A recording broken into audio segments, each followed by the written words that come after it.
Last session, our adventurers continued their journey to recover the stolen silver, taken from a small fishing community in the western district of Clancomrie. Having learned of the presence and whereabouts of so-called witches that were creating and employing silver-stealing crabs, as described to you by a band of unfortunate goblin children, you ventured down into their supposed lair beneath a water treatment plant. You stealthily snuck forward, entering a room with a large pool of water, trying to quickly open a barred metal door before being spotted. However, the noise alerted your presence to a monster lurking beneath the still water. A large water weird took form and attacked you from the pool, but you quickly and expertly ended it, Roshana getting both the door open and sending the finishing guiding bolt into the creature, causing it to evaporate into nothingness. Not wanting to stick around to see if there were any more water elementals waiting for you, you headed down the corridor and away from the water. Vayne heard Bumole catch up to him, hobbling on his injured leg and wanting to come with you as he was fearful of being alone when the other witch returned. You carried on forward, Bumole giving you directions, Kato, as you walked straight into a small chamber. Two hooded figures stood about a large cauldron and muttering in a language you did not understand. Before you got a chance to interrupt them, Bumole called for you to all wait, only to turn around and watch his form melt and dissolve, and to be replaced by a horrifying and terrifying visage of a lithe, blue-skinned woman covered in scales, her hair covering her face like long, dark seaweed, with a solitary, glowing, large yellow eye poking through and staring at you. The sight shook each of you, except Rook, to your core as this coven of hags turned on you. Vayne was nearly their first victim, as one of the hags turned on him with a deathly glare, causing him to drop unconscious with 0 hit points. Kato managed to grab a hold of one of the hags, dunking her into the cauldron and watching as the crabs in the cauldron began to snip and eat away at her.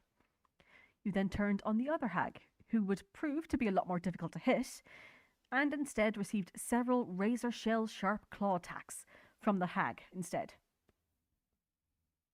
Roshana added insult to injury to the hag in the cauldron by bringing down her warhammer on her with a critical hit. The hag attacking Kato tried twice to cast spells on Roshana to sicken her or paralyze her, but the big lady was much too strong and avoided assault. Rook, even beneath the surface of the earth, called down a moonbeam from above and began to systematically incinerate each of the hags, but not before bringing Vayne back from the brink of death. Vayne, waking up with an awful splutter of salt water in his lungs, gathered himself and chided the hag who felled him with dissonant whispers, allowing Rook to incinerate her as she fled. The hag in the pot eventually managed to wrench herself out and commanded the pale crabs to attack Roshana, pinched and snipped away at you. You all piled into the room as the final hag scooped up a hefty tome and made to escape, but Kato took her head clean off. After a testy battle, you settled down in the chamber amongst the bodies of the pale crab coven, and watched as the pale crabs from the pot that were covering Roshana began to scuttle away and out of the hag's lair. Rook grabbed one of the crabs before it could leave, placing it into the light of the moonbeam to see if it would revert in some way back to its natural form, as you believe these crabs to have been other creatures previously. Unfortunately, the light from the moonbeam did not reveal it to be a shape changer, and the crab perished instead with a little shriek. You had a short rest and gathered yourselves as Rook investigated the book the hag was trying to escape with, seeing as it was written in Sylvan and all. Inside, you found that this was a book detailing the hag's experimentation, the first page talking about the teachings of Silverstrand, along with some folklore about an ancient being or entity that lived on the coast and was obsessed with silver, to the point of imbuing the creatures around them with silver and its obsession. These creatures would scurry away in the night, traveling across land and ocean, retrieving whatever silver they could, sometimes by force, before bringing it back to the entity, so that they could transform more creatures, and the cycle continued on. As you flipped through the pages, the text spoke less about the lore and more about what could be done to achieve it. You saw scribbles of various different handwriting, all talking about ideas of transfiguration and the use of silver as the main component. Closer towards the end of the used pages, the text began to speak of transfiguration experiments on live hosts, starting off small, using mollusks and small fish, to larger creatures like rats.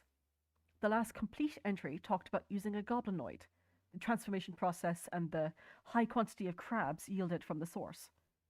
On the very, very last used page was the beginnings of an entry. Subject, human child, in brackets, acquired. With this, you figured that the hags probably had a young child holed up somewhere, and decided to investigate. Vayne checked out the main chamber, finding barrels filled with water and piles of silver coin, surrounding what looked to be a hobgoblin statue, also covered in silver chains and decoration, although no writing could be found on this monument. He also topped up his coinage back to where it was prior to this whole crab debacle. Roshana heard a tremendous clattering coming from behind one of the walls. Kato felt along the wall and found a secret door that pushed in, unleashing a small tsunami of pale crabs as they clattered and scuttled past you, leaving the lair entirely. Inside, you found a small room that you presumed to be the crab's nest, numerous barrels with a few pincers and shells left behind the main clue. In a water-filled recess dug into the floor, there was that same hobgoblin monument, and a few cages submerged in the water, one unlucky soul's body in the process of being picked clean. Not finding the child mentioned in the book, Roshana, Rook, and Vayne went to explore the other passages, whilst Kato marched onward to the next room. Inside, Kato found a gigantic pile of silver coin and silver items, presumably that which was taken from the fishing community, and much, much more. 3 silver-coated basins, large enough for someone to bathe in, were dotted around the room, filled with water, shale, sand, and a bit of algae, but were otherwise empty of any potential enemies. Kato began searching through the pile of silver coin, whilst the rest of you went to the room that, not Bumole, ushered you away from. Inside, you found numerous cages, the floor littered with small bones and excrement, and on the far side of the room, you found a small bundle. You approached the bundle and awoke it as you clanked the cage open, to find a very startled young girl. You explained that you were here to rescue her, and had already dealt with the hags. She gladly held onto Roshana as you propped her up on your back. Kato, meanwhile, had found himself a very nice silvered scimitar with a nautical ship-wheel decorative motif, and decided to pocket it for himself, placing it into the sheath before the rest of you arrived in the hag's silver treasure room. You each began sieving through the piles of silver, finding most of the items that were reported missing by the community. You also found a scroll in one of the hag's chests, which Vayne identified to be the scroll of Conjure Minor Elementals, though water only. With a bit of heavy lifting and ingenuity, Rook figured out a way to bring a good portion of the items back to the tavern, by quickly grasping a hold of as much silver as possible before wild-shaping into a creature and melting the carried items into his being. And you did just that, scooping as much silver into a blanket, Rook putting the more sentimental items into his fanny pack of holding, before hefting the pile onto Rook's back and quickly changing into a giant crab. You quickly hauled ass so as to avoid Rook being forced to change back before you got back to the tavern. However, you were met with another dilemma, as you remembered that you had a small child with you, and going down the lightless, water-filled pipe and having to hold your breath as you swam out would probably be a very traumatic experience for a child indeed.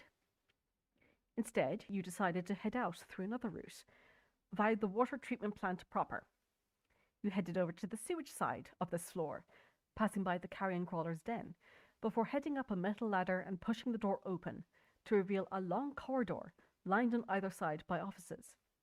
You nonchalantly walked past these offices, child in tow and Rook a giant crab, gaining the attention of a couple of late desk workers here at the plant, as well as a security guard. After a bit of gaslighting, lying, and girl-bossing from Vayne, as well as a cameo by Ripley Snips, giant crab detective extraordinaire, you managed to leave the water treatment plant with nothing but confused looks on your back. Outside, you met once more with Grimsby, the setchling that had helped you enter the witch's lair. You relayed the good news to him that the witches, or hags, rather, had been dealt with, but there was no sign of Bumole down there, at least the real Bumole. He thanked you for a job well done, and left soon after, not saying much else, as he went presumably back to the shop. You hurried on back to the tavern, Rook wild-shaping into a riding horse mid-jaunt, arriving with time to spare. You had a bit of a back and forth with Yulia, as she most certainly did not want a horse in her bar, before she called for Mr. Minthine, your patron, to visit the tavern. Upon Mr. Minthine's arrival at the tavern, you explained what you found down in the water treatment plant, the hags and their plans to use the silver to turn creatures into pale crabs, so that they could steal more silver and amass a giant army to do who knows what with.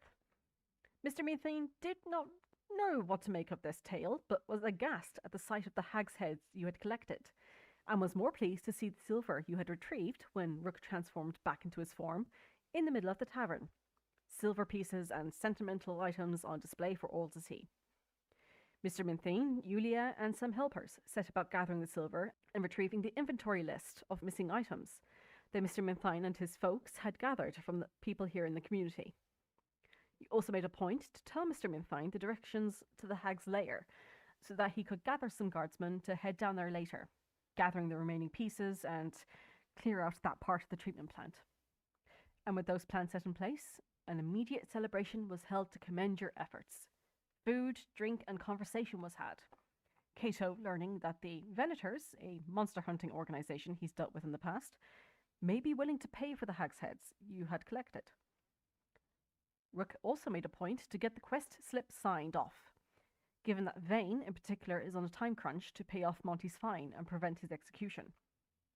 Having everything signed off, you decided between you that it would be best to rest up properly for the night and enjoy the festivities, and go and collect the reward in the morning.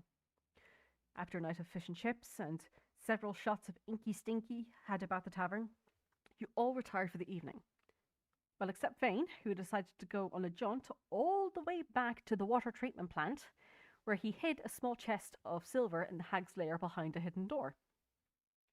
Given all that happened and being able to finally rest, knowing your job was done, you each got a much-needed long rest. You each awoke before noon the next day, receiving thanks once more from Horace Minthine, who said he will be sure to avail of your services if needed, before you headed back to the guild by carriage. Upon arriving at the guild, a clerk gave you your 1,000 gold piece reward, which you had split 4 ways, before generously giving it all to Vayne anyway to help pay Monty's fine. After a good bit of counting, you realized, Vayne, that you were now only about 650 gold pieces away from your 2,000 gold piece target. Unfortunately, having arrived back to the guild late in the day, the quests had already been snatched up by the rest of the adventurers. Remembering the hag's heads, you asked for Clerk to contact Alea Room, the Venator and guild member responsible for getting both Rook and Kato their guild invites. Unfortunately, she is currently in Sumar, but gave you a name for Clerk to contact instead, which he did and arranged for a meeting tomorrow. In the meantime, you made to visit Luxon, the Doulahan's head. You were shown to the more well-decorated back room by Bal, and inside you found Luxon and Baz sitting and enjoying a drink. Vayne quickly recounted what happened, and Luxon commended you on a job well done, and said that with the guard's business cleaned up, you could meet with himself, Baz, or potentially someone else tomorrow. He hasn't decided yet. You inquired as to whether there were any more jobs available, but it seems for now you are left at the mercy of the guild and whatever gods of luck are looking down on you for a job. You did catch Baz's attention, however, with the mention of the hagheads, who went outside with you, Roshana, to inspect them. After learning about how much you needed roughly, Baz offered 75 platinum pieces to take the hagheads now, which Roshana quickly accepted, tossing the coin pouch to Vayne upon re-entering the tavern. With the 2,000 gold pieces needed, Vayne thanked all of you for your help, and you decided to head back over to Clerk to get your coinage transfer into the much easier to carry platinum. You decided to all head to the Western Guardhouse to speak with Monty and pay off the fine, hoping to not encounter any more dangers along the way. And that is where we will pick up. So yeah, you guys are heading to the Western Guardhouse, which is yeah. Yay, it pinged! Thank God. Hey. I'm actually competent for once, and so is Rosalie. Anything else you guys do Congratulations. on the journey over? It's not far. It's roughly Have we left the guild? You are just about to? Mm-hmm. Do you want to go back? I want to. Okay. Before leaving, Mhm. because I keep fucking forgetting, get some fucking darts. Okay. Alrighty. You can go to. Can't even remember the name of the shop. Suit and Arms, if you wish. Yes. Ugh. Oh. How much are darts? It doesn't matter. I've got 20,000 silver to spend. Well, I don't. Oh. Looks like they're. Mm, I'm sorry, I'm just looking at blowgun needles. You can get 50 for a gold. And it's like you've got a fucking pound of just needles. Oh my gosh. Where is the boop de boops? Oh. I don't know where anything fucking is anymore. Oh my god. Journal. NPCs, no. Guild. Buildings. We didn't get a suits and arms. they're 5 copper apiece. Damn. I'm trying to do quick maths for 20. 5 times 2. So I 10 get silver. A silver? 10 silver for 20. So a gold. Yeah. Is it? Yeah. Okay. Yeah. So it's 5 times 2 is 10 plus a 0 because extras. I have the stupid. Okay. You want 20? Yes. Okay. Mark down a gold, please, and take your 20 darts. Will do.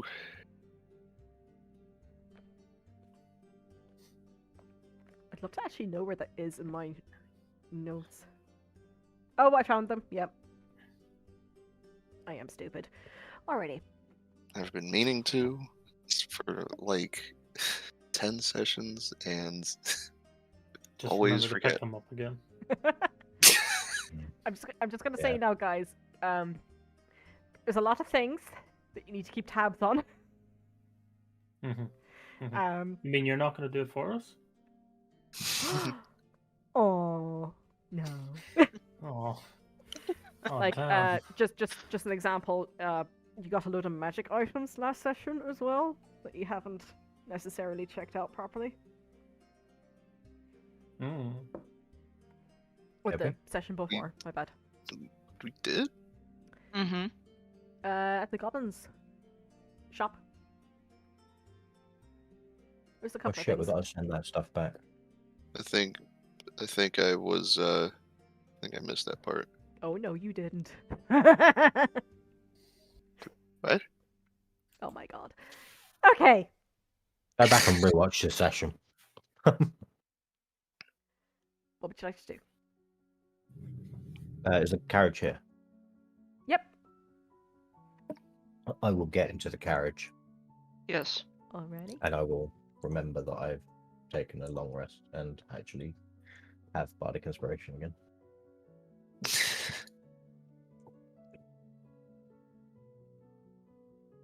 So yeah, it's about a 45-minute drive to get to the crossing bridge over to the gatehouse itself. Is there anything you'd like to do in that time? Vayne is just going to ponder on some questions that he would like to ask Monty before handing over the substantial amount of gold. Already. So, you had mentioned thinking that Monty wasn't, like, alive.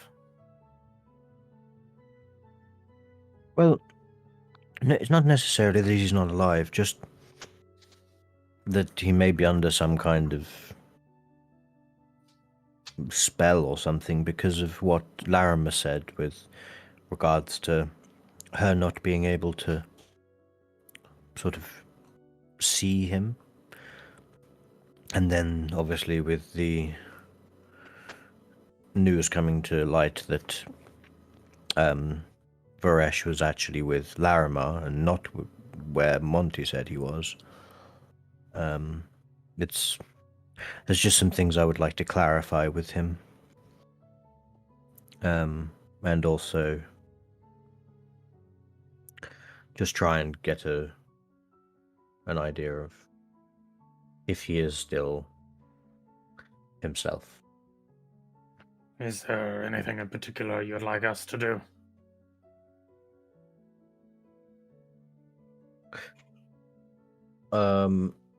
Well, actually, Roshana, you Yes.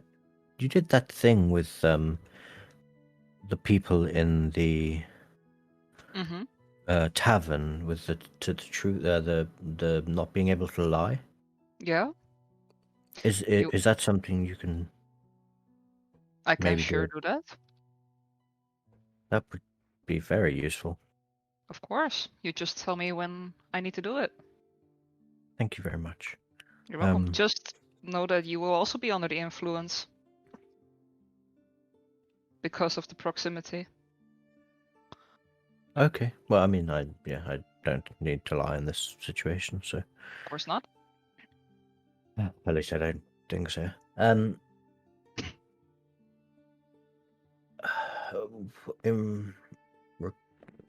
I think if you can, keep an eye on him, yourself and Kato,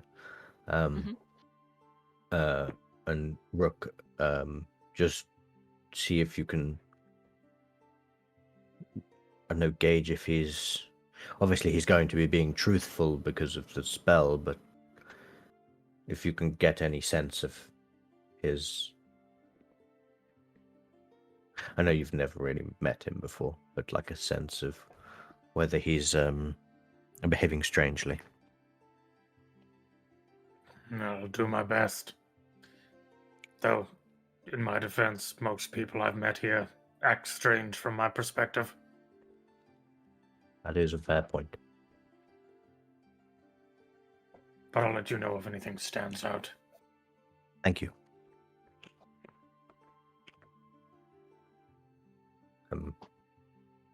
But yes, I think that's all. I just some assistance in taking in what he says, and if you can think of any questions, obviously, feel free to ask.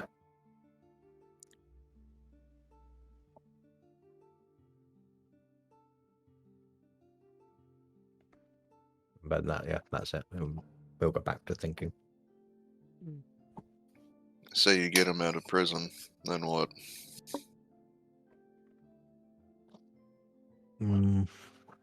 Well, he will owe me a lot of gold. But this is just to stop the execution at this point.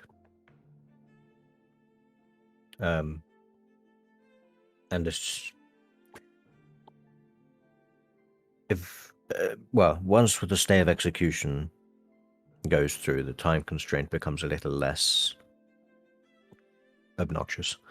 And perhaps we can investigate the happenings before we arrived a little more. But we'll see once we get an idea of him. But yes, we'll come to that when we come to it, I think. Fair enough. I mean, once I've paid for the stay of execution, and then the rest to free him, he will owe me that currency, and he's not, he is a man of not means, but he can take care of himself, so he won't need looking after or anything. I wouldn't have thought. Keeping an eye on him wouldn't be a bad idea.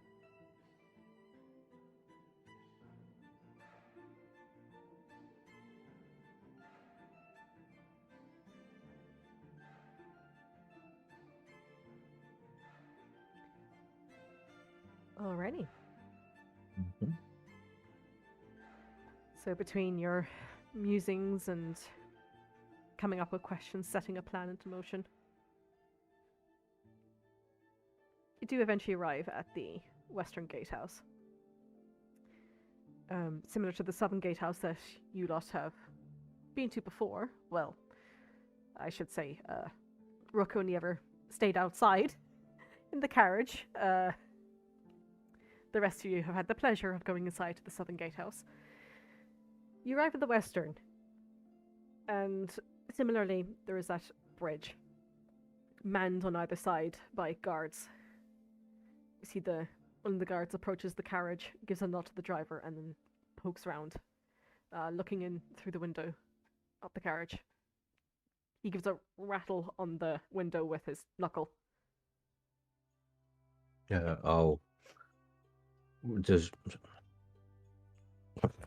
Is it an electric window? Is there? Do I have to open the door to talk to him? Is No, there like it's one of those crank slider? ones, or just Okay. You gotta roll it down.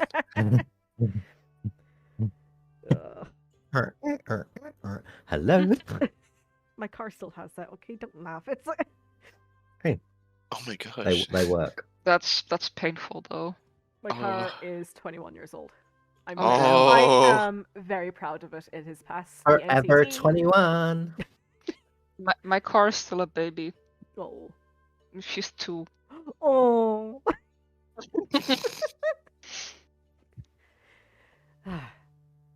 Yeah. So the guard and you lowered the window. We'll say. We'll won't actually address how that happens, but what's your business? We're here to speak with a prisoner and potentially pay a bail or a fee of some kind. Right. And the name of this prisoner? Presley Montague. Almost said Montague then. That's his brother. Righty. And maybe the inspector they're under? Prickett, I believe. Inspector, is it Prickett? Give me a moment, please. He Thank you. steps away from the carriage and No, I forgot to open something. kind of out of Forgot my notes. the view of the carriage. He turns back to you after about 5 minutes or so, and he goes, "All right. Thank you very much. The gates are opening now." And he steps back Thank from you. the carriage as the gates open once again and the carriage trundles over.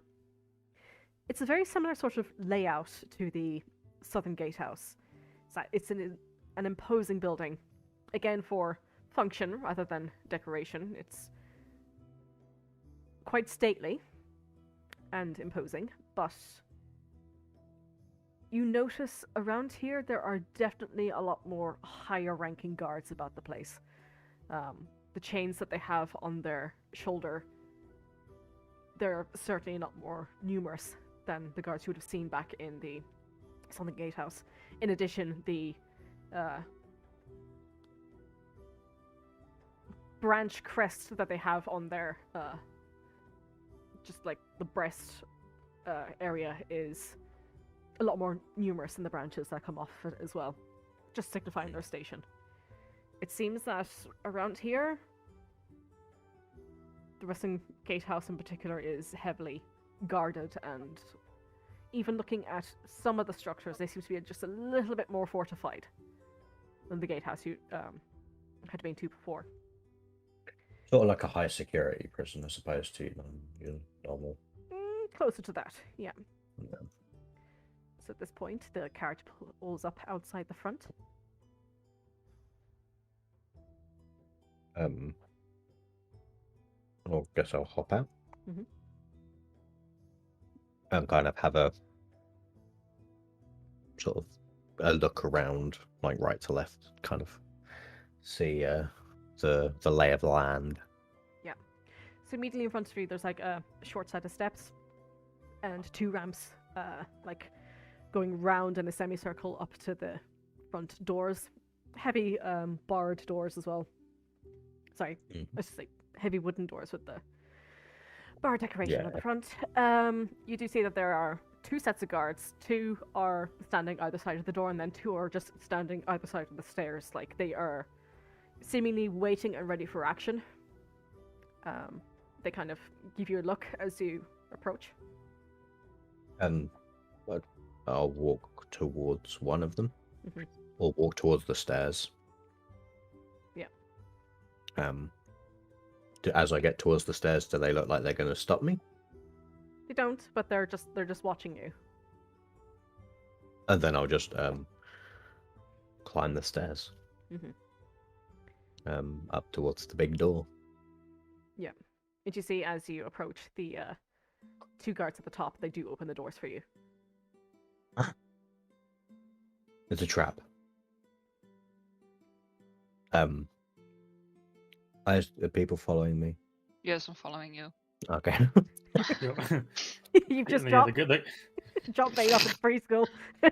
Off you go! Everyone else guards is are going like- for a pub crawl. The guards are like, I can't believe it. He's walking in on his own. This guy. I give both guards a nod Mhm. and thank them as I walk past and into the boss chamber. You walk into the foyer of the boss chamber, okay? And you Okay, see I'm sorry. presentation. As you walk in, you do see on either side there are benches where people seem to be just sat down, either waiting for certain trials to go to place or to speak to an inspector or one of the guards here for assistance. You do see at the far end there is a desk that a couple of guards are sat behind doing paperwork. Fun times, admin. See the woman immediately in front of you has like her hair pulled back into a ponytail and like little baby hairs falling down to the side. Human appears to be. Can I help you? Hello. I'm here to pay a bail or a fine for Prisley Montecourt, but I was wondering if perchance I could speak with the gentleman first. Yes. Me and my companions here just have some questions we would like to ask. Right. Priestley Montecourt. I will need to speak to Inspector Prickett first. Thank you. Paying the fine. Yes. Well, yes. Yes. Right. Just give me a moment, and you see she stands up from her desk, pushes the chair back, and just disappears into the back for whatever she's up to. I'm just imagining, you know that scene from Blackadder where they've already killed him, and they're like trying to dress up Blackadder, like the guy they've killed, to make him seem like they haven't done it. And they're like, "Oh, you've grown back a leg." So we can do Bernie's. Yeah, pretty much.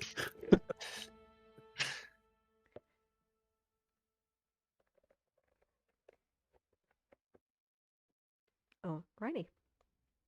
After about 15 minutes or so, you're kind of just standing, waiting around.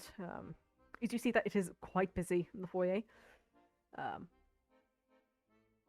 Eventually, she does return, and you see that she's got like a ring of keys in her hand. Well, Inspector Prickett has said that the fine is he would like to speak to you when he comes back. But he has said that you can speak to Mr. Montego if you wish. Yes, that would be wonderful. Is it okay if my companions come? We all have some questions to ask. Yes, it's just when you go down to the cells, you will have to leave your weapons with them. Of course. Yes, of course. Right. Just to be clear, I've been told that you're adventurous, so yeah. Okay. Follow me, please. You wouldn't rid an old man of his cane, would you?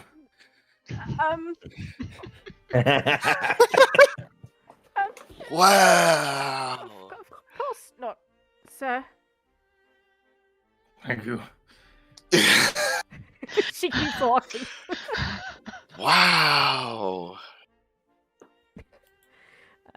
You continue on down, and you've seen the kind of layout that they have already, Vayne, where the cells on the main floor are, people in holding as such. They're not being tried as of yet, but they're being held basically until they've paid off a menial fine, or they've spoken to a judge, or they're sobering up, basically, before the guards kick them back out into the Purple guy. purple guy.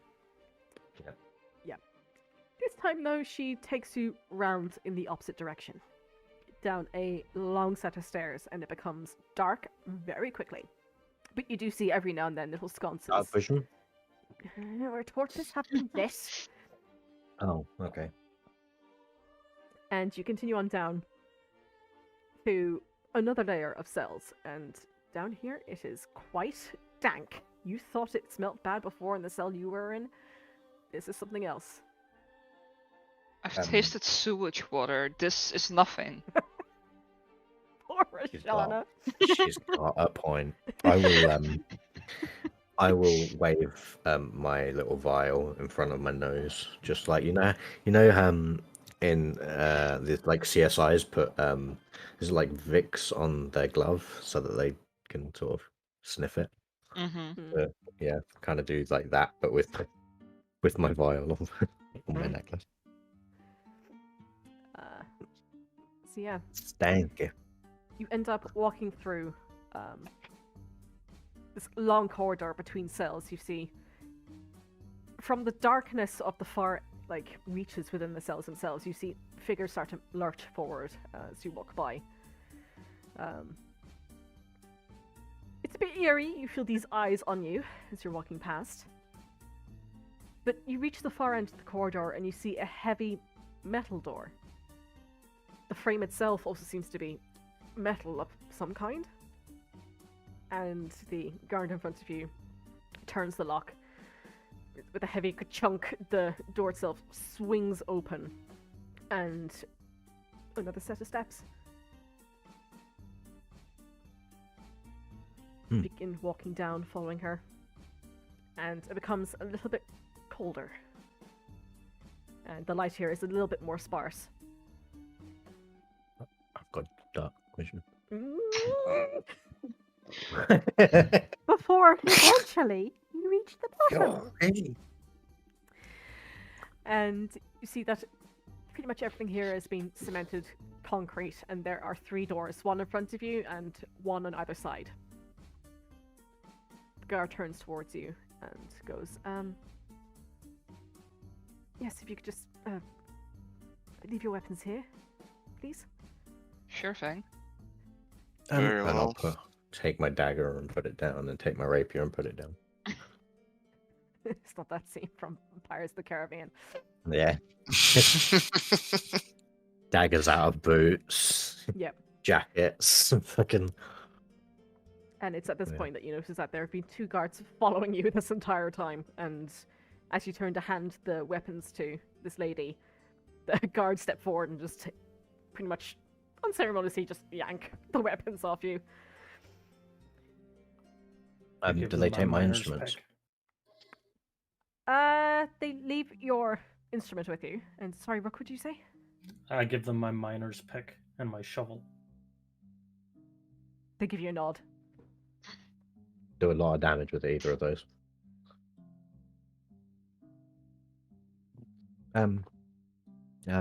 Believe that's everything. Right, you.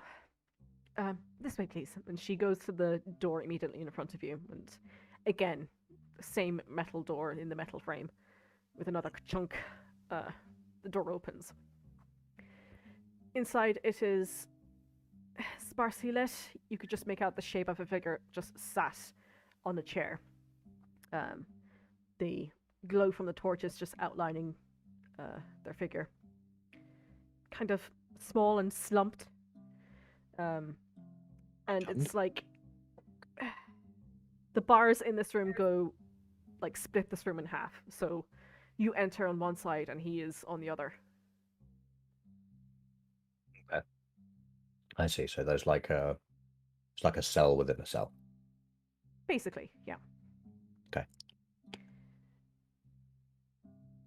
The guard behind you turns and closes the door.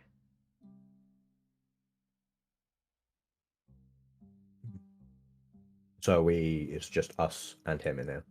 She's here as well, Oh, okay. but she's kind of just stood off to the side. Okay. Monty? You see the figure is stirring a little bit, and then the head sluggishly looks up, and then he just lurches forward. Vayne! Oh, Hello. oh, did you hear? How are you doing? Not good. Well, I have some good news and some bad news. Right. But first I want to ask you a couple of questions, if that's okay. It's fine. You have heard, haven't you? If you're being Yes. put to... Yes. Yes, I've heard. I'm assuming this good news is you have the coinage to get me out? We have the coinage to stay the execution. Okay. This is better than nothing. I mean, it's not a small sum, is it, friend? You're right, yes. Well, yes, so we have enough coinage to stay the execution, and then it would just be a case of paying the rest to get you out of here, which will take a little bit more time, but I feel the stopping your head from being severed or going to the gallows is quite good, considering it's been like a week. But yes, I just wanted to clarify some things with you while I have you here. Sure. And I'll sort of look over towards Roshana. I'll cast Zone of Truth. Oh, damn. Mm-hmm. That is, if you just throw it up. Oh, you've got it there. Good woman. Yeah. Thank you. 14. Way ahead of you. Professionals now.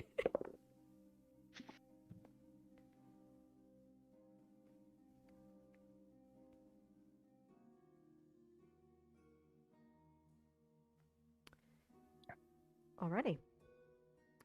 Okay. You, Do I need to roll? yes, please. You Why expand so- your senses, Roshana. Oh, I will. Wait a sec. I needed to check on Hachi because she was barking. No worries. Yeah, you barky dog. What's the DC? Oh, it's 14. 14. Charisma.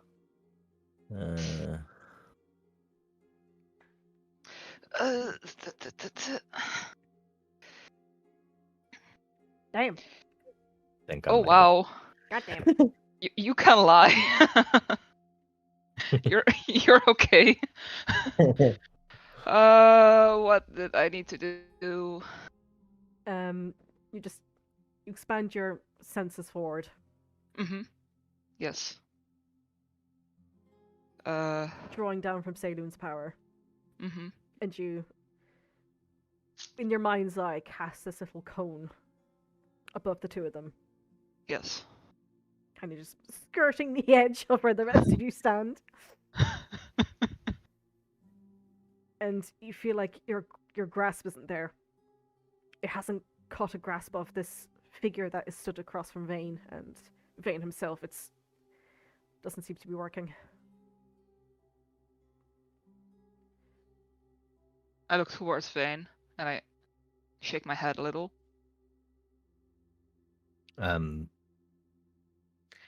He does that kind of side mouth thing, Damn. Okay, well,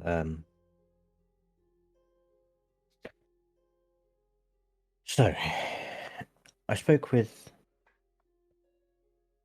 our acquaintance. You know, the one that you used to be close to. And I've had some,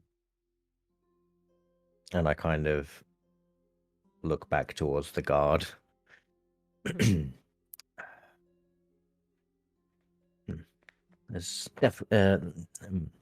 I've had some contradicting statements to what you told me. Contradicting? Regarding the Gradzem situation. Right. She said that Varesh was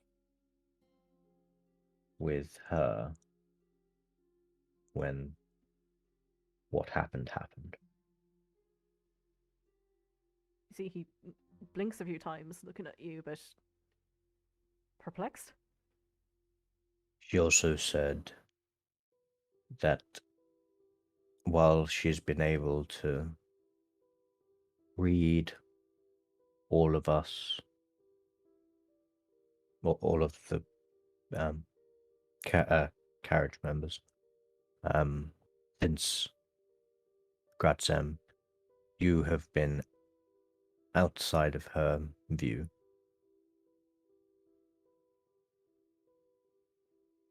Okay. I fear that there's things you're not telling me, and I need to know the truth. Am I standing? If you want to be.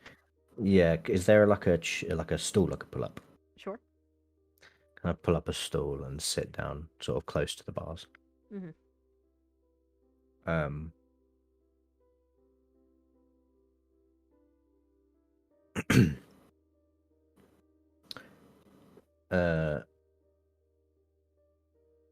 I point at him Mm-hmm. Subtly, and I will cast message. Alrighty.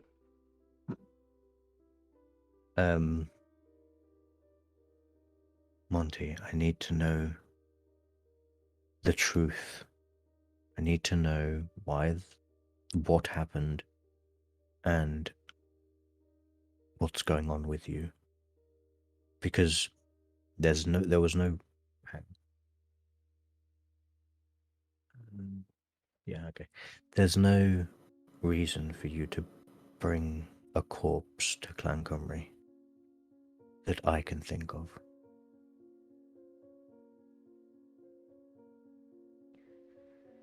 He looks at you and just shakes his head and says out loud, I have no idea why she would say that, Vayne.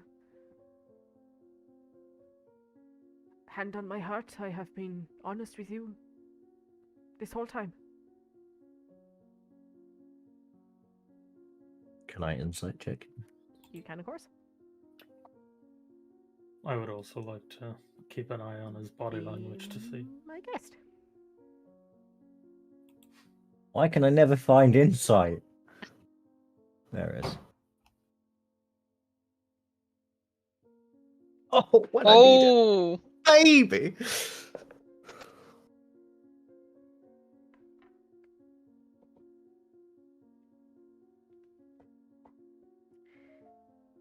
The silence scares me. Yeah. Yeah, that's not good. Don't like it. He has not been 100% honest with you, as he said. Okay. I'll look at him and say, Monty, I think we both know that that isn't true.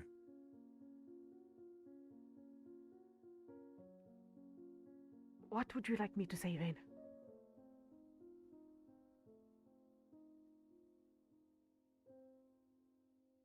I want to know what happened in Gratzem.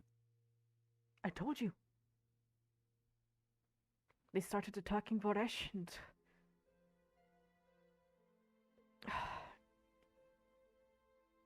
in protecting himself and others, he ended up knocking one of the folks off of his back. He hit the floor, and he didn't move again. And why would Larimer say that Varesh was with her? I truthfully do not know.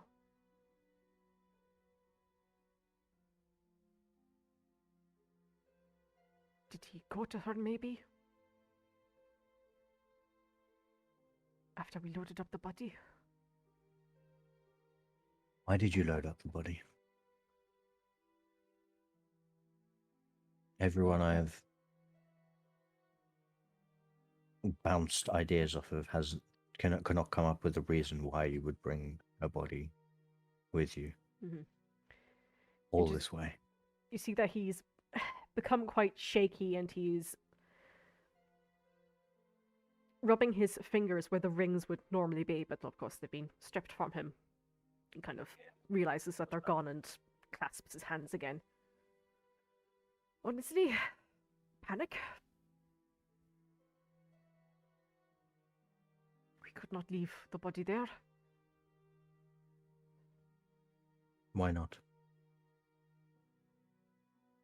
Well, if a caravan rolls into town and leaves a body, we will be chased. Well, if they were already attacking you, they would have been chased regardless. True.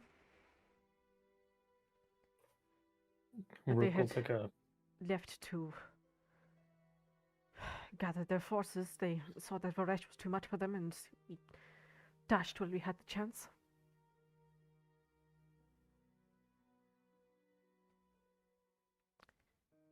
Take the body, and it looks like they're spinning tales, or there's some question at least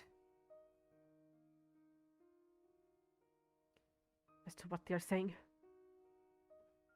In the confusion, it was best to make our Not when escape. they can just search your carriage and find a corpse in there. Well, that's why we left as quick as we did. Sorry, Rook, you were saying? yeah. Rook will take a half step forward and just say, the line of questioning is less about why you took the body from that town and why you took it into another. I'm sure there was some travel time between destinations. Yeah, indeed. Plenty of opportunity to unload of your guilt.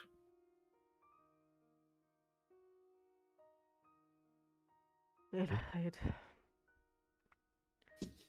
asked Voresh himself at some point to dig a hole and dump it, but nature of the caravan, we are heavily watched.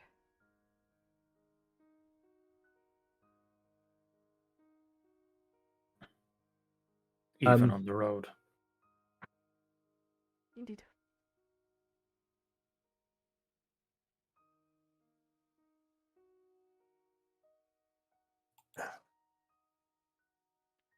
So in the stretch between Gratzem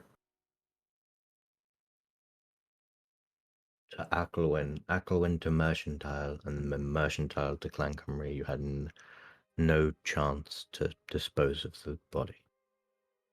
Well, not me by myself. I mean, my hands are calloused from the rings that I wear, but not from manual labor. You're aware, Vayne. Well, you know what I mean. Varesh had no chance to. Yes, but he was of How? difficult disposition when I asked him. And why would you not turn to us? because I didn't want to burden you with this. In a way, I thought if I did not think about what had happened, it didn't. But of course, that's not how reality works. Hmm. And the fewer people that knew, the better.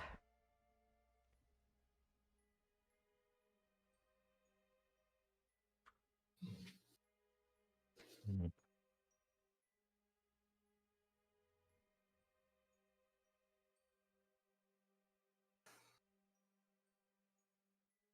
So you didn't do anything with the body? No. No magic, no rituals, no nothing? Vayne, I am talented in many ways, but unfortunately, magic was never my forte. Insight check the bit about the body. Yeah, go for it.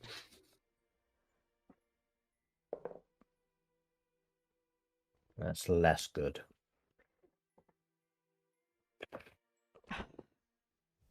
Seems honest, but you know, the line of questioning and everything that's going on, it's difficult to know. You're beginning to question basically everything that you know about Monty. Yeah. At least I'm presuming so. Yeah, no, you're on the right track. Well, Vayne, I'm not sure we're gonna get very far here. I know we agreed to help you as investors in this particular financial, let's say, problem you're currently in. You had said that Monty would speak to you, be more truthful, be more open. If it doesn't look like he's going to share more than he's already said, then I'm not sure that we can help you.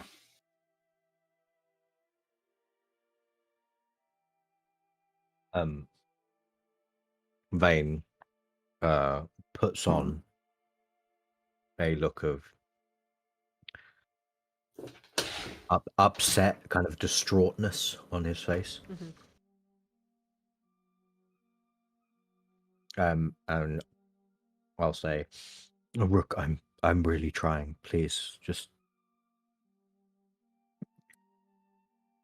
allow some more time." Time's not really something I'm a fan of wasting. My confidence has already grown short from this conversation. I think I'm going to wait outside if that's quite all right.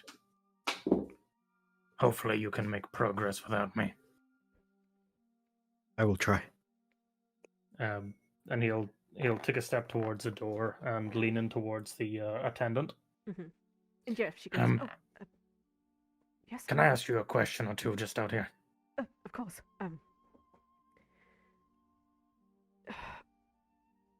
She gives a very terse look over the three of you left standing in there and goes, no friendly business, please. Of course not. Closes the door. I'll start. Been arrested one too many times since being in this city already. Well, 3 too many times, I don't know. Lost track. I look back quite piercingly, I'd say, at Monty after the door closes. Now's the time, Monty. Vayne, and he grabs the bars. I have told you everything. Now, pack up this city charade. How much do you have? Enough to stop you from death. That is, I don't know.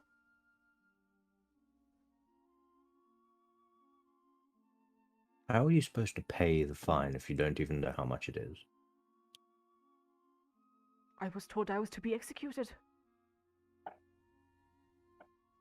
And that is it.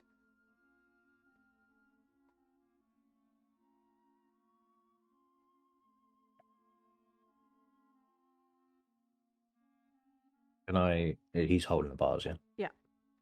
I'll put one of my hands on his. Okay.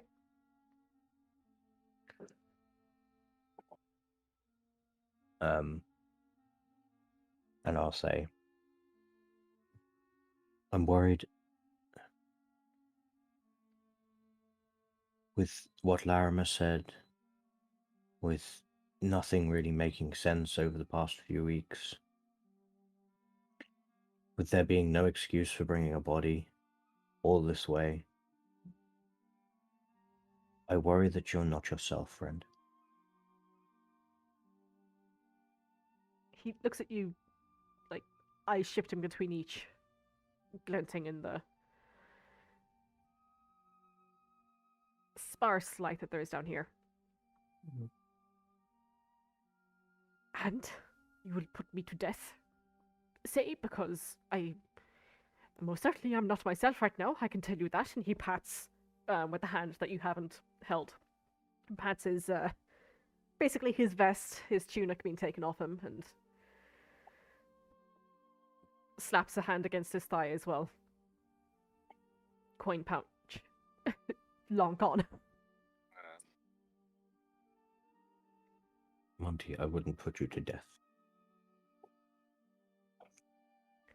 If you I have just any want worries want about to my know. state of being, you certainly can do that after.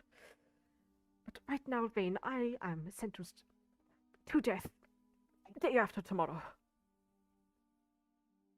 Yes. I'm aware. I've been working night and day to ensure that I can pay for you not to be. I appreciate that. But why falter now? I'm not faltering, Monty. I just, while I have you here, I want you to be honest with me. And I am. You've missed bits out. Or you've changed some bits. I know you're good with the gift of the gab. But you trained me a little bit in that. I can tell that you're not telling me everything. You're quite a good teacher, you see. We've given you an opportunity. There's no one around. I trust these people with my life. No one's going to backstab you. No one's going to tell inspectors. My goal since day one has been to get you out of here. I just want you to be honest with me, friend. You're the closest person to family I have within 1,000 miles. You see that his lip has become quite pursed. The blood's leaving it into a very thin line. And he doesn't meet your gaze.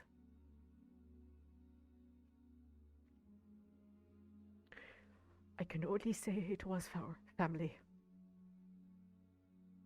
Your brother? He looks at you. Somewhat unreadable expression on his face.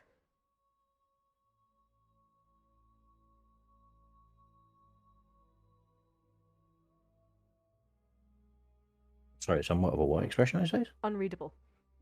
Okay. While this is going on, Rook, you are stood now outside in a slightly brighter lit area.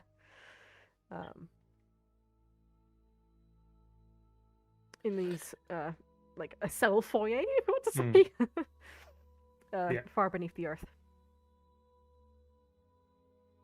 So, I understand that this man that Vayne is speaking to is charged with the crime of having taken a corpse into the town and probably loosely associated to murder.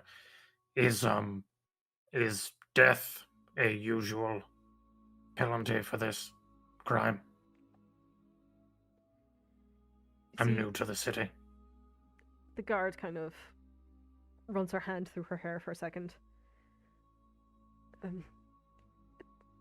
No. It's I mean, it's a great crime to harbor a body. That is Mhm. much I understandable. certainly agree. Death, however? I'll be honest, I'm not fully aware of the details myself. I'm not under Inspector Prickett. I'm not entirely au fait with what this case is about.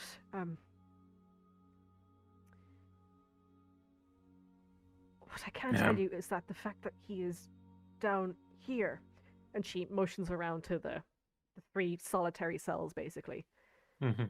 and not up there.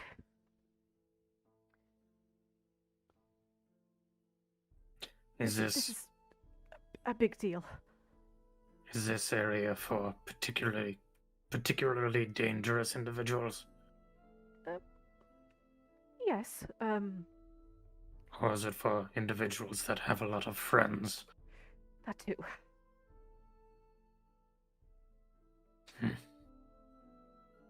This Inspector Pritchett, is he available? He's should be arriving back soon. I had to ask one of the other guards to send a message. He should be here. He was quite keen to speak with you all, actually. Are you often stationed at this particular facility? Yes, I work here. So I assume you've seen a great number. Have you seen many people get brought down to this particular level? I have. But you must understand that the Western Guardhouse, because it's so close to the Adventures District and, well, I suppose the Arcane District as well, people tend to be a little bit more well-armed, so... Understandable. This is one of the bigger establishments. So if I may ask you a question, given your expertise, I'm really here just as a friend to Vayne to assist in his personal goals, financially. Is this individual, as far as you can tell, worth my money? She looks down for a second.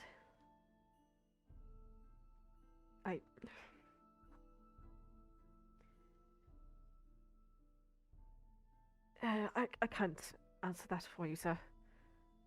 Well, I appreciate you humoring me. Might I ask what...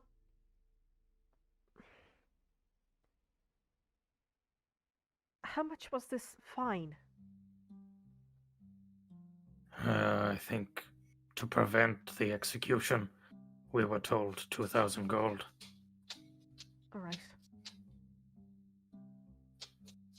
Why?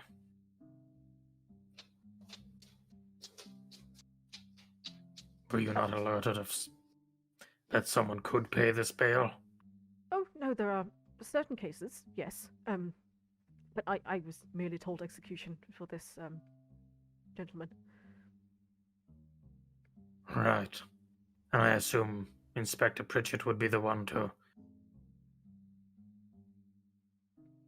know of the details. Yes, he's the one over this case. Do you get many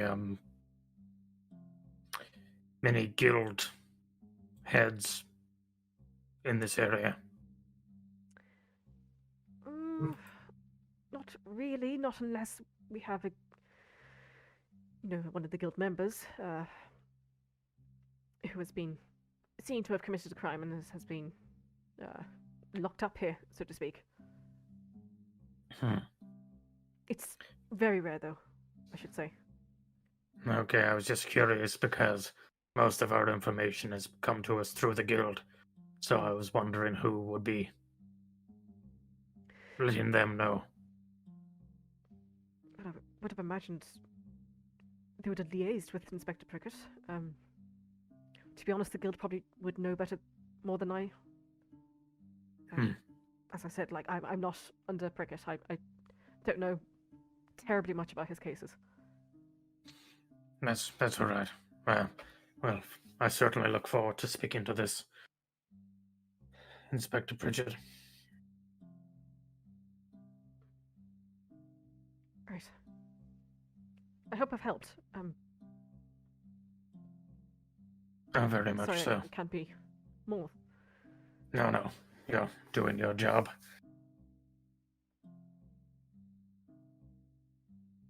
While this is going on, back in the cell within the cell. Roshana and Kato, you've just been watching this the whole time, I'm presuming as well. Oh, Kato stepped out. He put that in roll 20. Ah, I missed that, sorry. That's okay. Oh, Kato steps out. Grand. I'm just observing. It seemed like their business. Fair enough.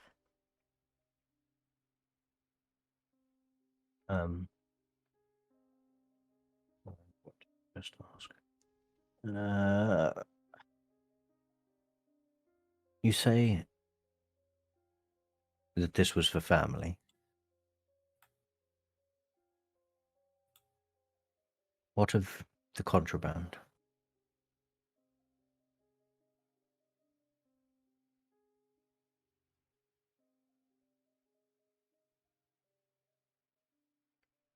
What of?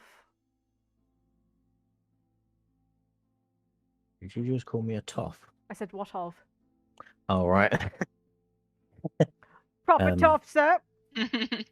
Can say it was tough. I was like, well, rude.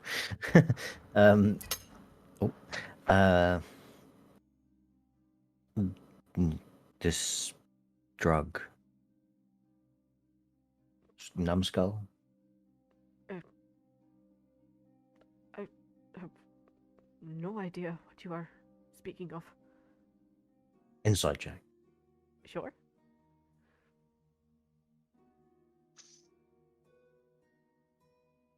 15. He's telling the truth. Okay. Okay. Well, just a couple of last things. What's your opinion of this Inspector Prickett? Do you think... I hear that you and your brother aren't exactly close.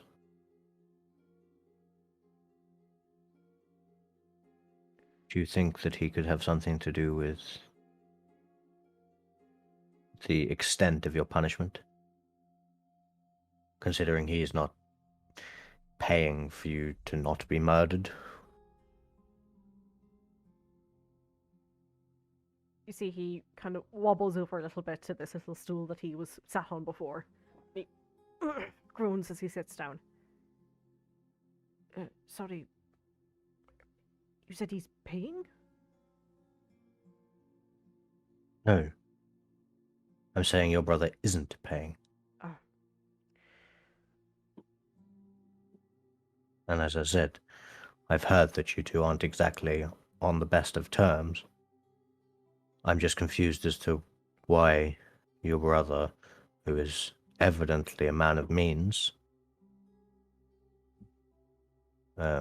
isn't staying your execution.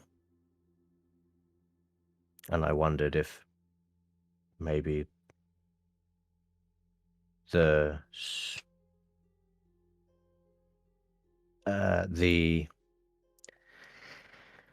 severity of your punishment comes down to him having connections.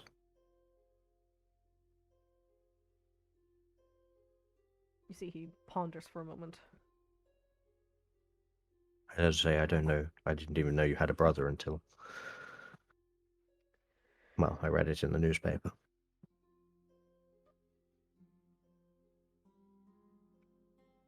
I would not put it past him.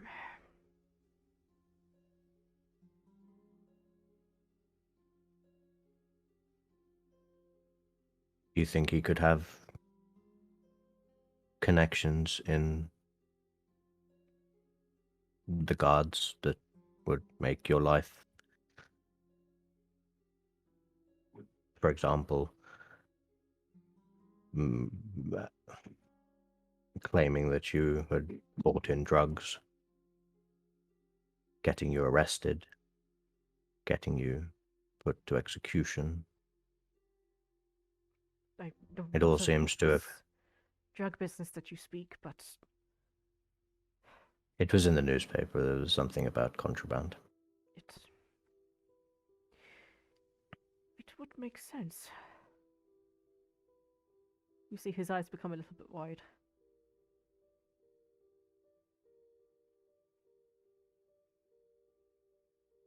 Can I... This is going to be a really weird one. Can I try and gauge if this is him latching onto something that I've said? So, like, if he seemed like he's going along with this because it works for him. Does that make sense? Uh, yeah. Give me an insight check, please. Oh, that's investigation. Cancel. Oh, that was actually intimidation. No, 15 again. He is. See, by the way, his eyes have become quite frantic. That he seems to be seriously considering what you're saying.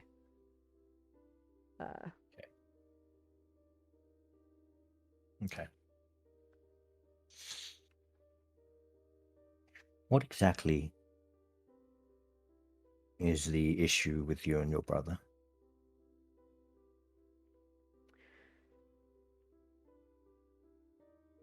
You see, he clenches his jaw.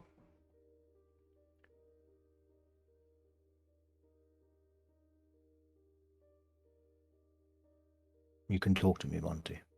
I mean this with every bit of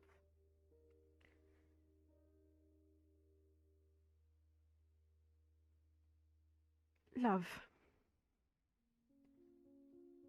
and admiration and pride in how far you've come, Vayne. And most of all, respect. But I will die before I tell anyone what happened between me and my brother. That is between me and him.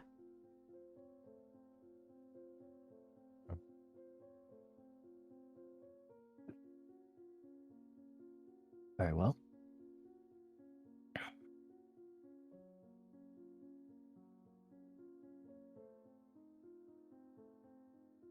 I'll stand up. Mhm. And I'll put the stool back.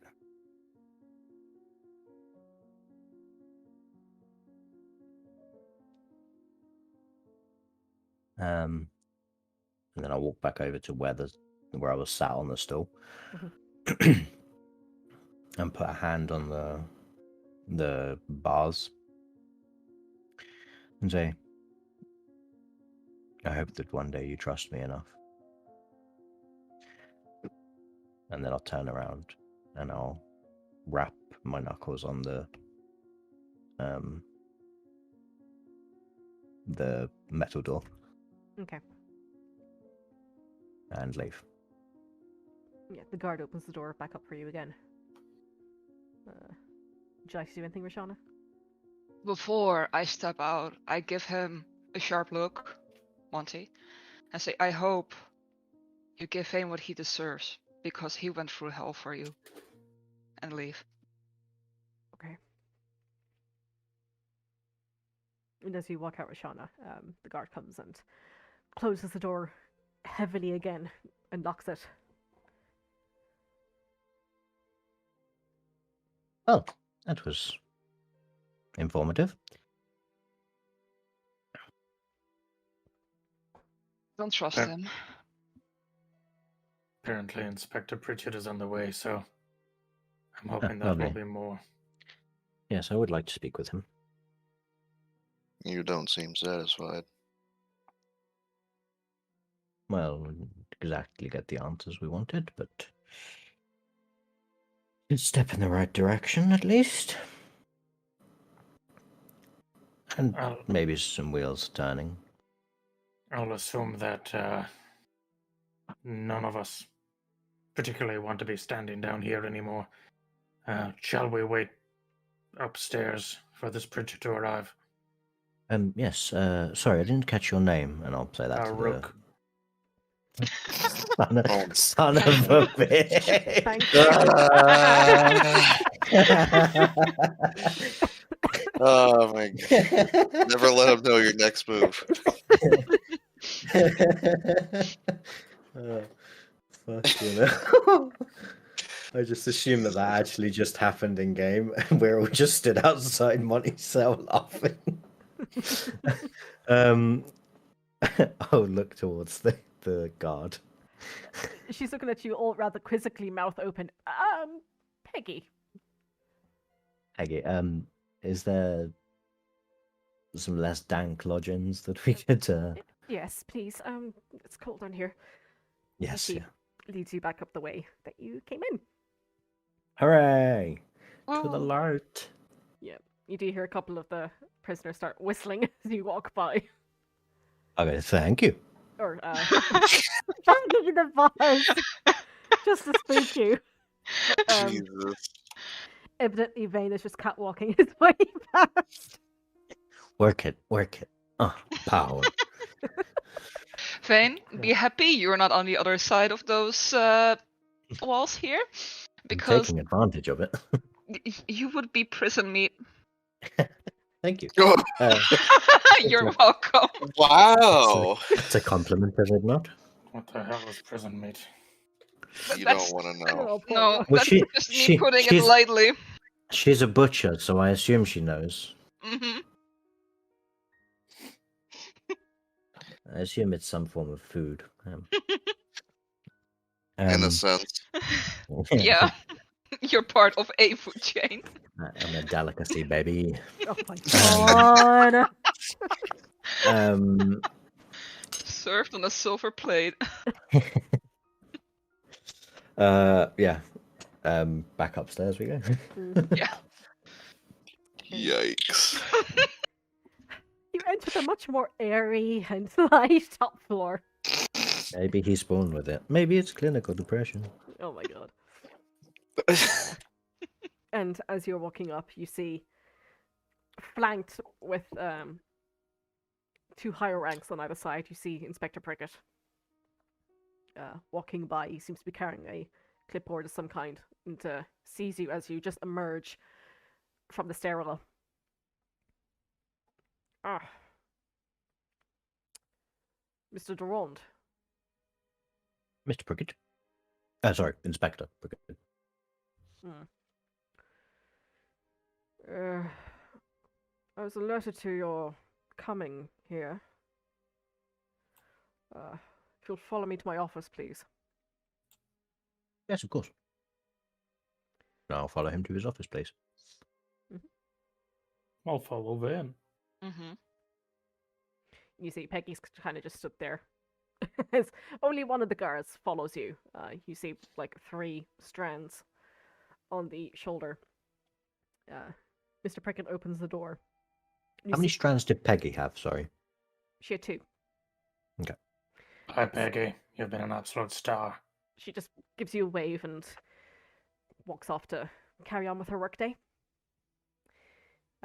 Prickett opens the door and it leads into a large room. You see there's a very plush carpet on the floor, a large Okay. desk with his own chair sat behind, numerous bookshelves, some with books, others with scrolls that have been left up. Does also seem to be a screen of some kind, probably for changing and the like. There are only 2 seats in front of you, but he motions for the guard to grab another few seats, which are placed before you as you are invited to sit down. This other guard that he's been basically whisking about to do menial jobs, the 3-stranded one. You see he's got very short cropped brown hair, very angular, pointed face. Is kind of just eyeing all of you up and down. He hasn't said a word, but he's been now stood behind Prickett and slightly off to the right, just at the ready. On Prickett's shoulders, is it like was like 72 chains, or Sure, we'll go with that. does he have a tree made out of chains, or a chain made out of trees, or? Yes. Okay, cool. I will sit down. Please. And he motions his hand for all of you to sit, if you so wish. I will sit. I said, Do What? I Sit be down, difficult? Kato. Do I be difficult? Don't be an Here. edgelord. Go sit. Make him feel uncomfortable. Lean against the back wall and stare. I stand in the corner. I Just I'll walk around the sit. desk and sit on top of his lap. I perch on a bookcase. I sit. Spider-Man crawl up the back wall. No. I see Roshana just yanking Kato by the sleeve, just sit down. Yes. Sit your ass down. Yeah, I believe we both wanted to see each other, so that's a nice coincidence. You had some questions for us? Not so much questions. No answers. Even better. Excellent. You see he raises an eyebrow in your direction, Rook. So you've amassed a sum of money to pay off his fine, so to speak. And believe it. strangely, no one here seems to know how much that is. Yes. Well, originally it had been set at 2,000 gold pieces.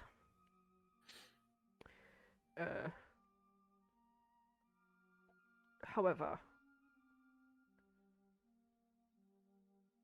given the ruling by the Evan Swan, he has been set for execution on Kilar'une.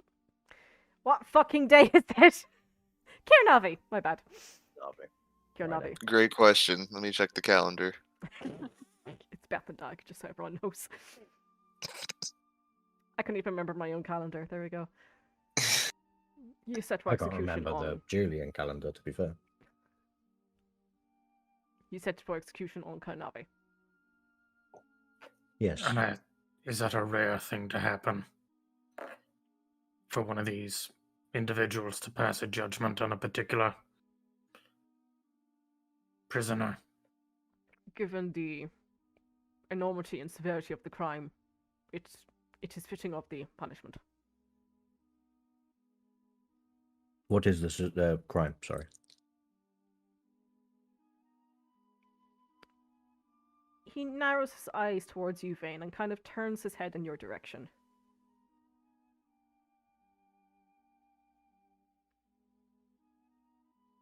I narrow my eyes back. Something tells me that you already know, Mr. Durand. I've picked up bits and pieces. But you know how the news can be. Yes, I read it in the newspaper. I just wondered what the actual ruling was, because obviously you can only get so much from the Chronicle, as it's called. True, but we've had a meeting before, have we not? Yes. But he wasn't set to execution then, No, he wasn't. so I wasn't sure if something had, caused that. All I can tell you is that nothing has changed. Very well. So the price is still 2,000 to stay the execution. No, it is not.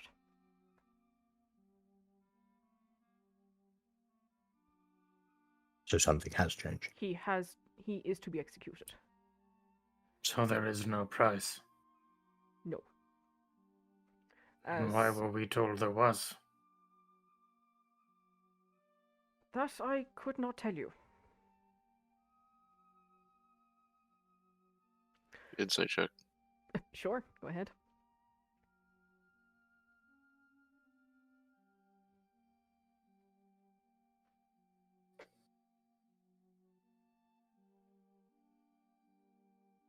What are you inciting exactly, Kato? Whether he knows why.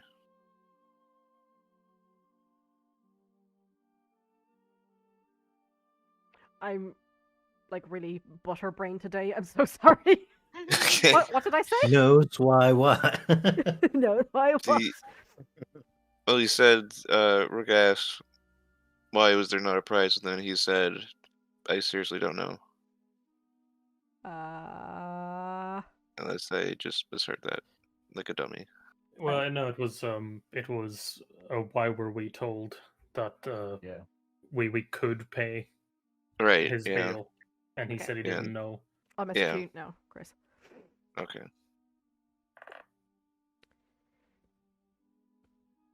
Can't believe Inspector Prickett is sliding into Kato's DMs. Oh my god. Well, at least he's I catching can. some. Well, Just go downstairs and walk about with it. You he become prison doesn't. me, He apparently. doesn't. He doesn't know the risks of doing so. Mm. It's true.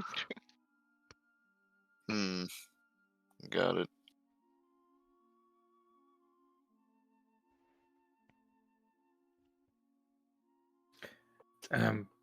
Forgive me, I'm a little bit ignorant about how things are done here a lot of the time, but whilst the crime is severe, I've been led to believe that this is not the usual go-to punishment. What is he, a repeat offender? Have Or is powerful there- enemies. Or is there information just not being made public here? And I'll watch for any eye twitches at the mention of information not being made public. Mm-hmm. Give me an insight check. Yes.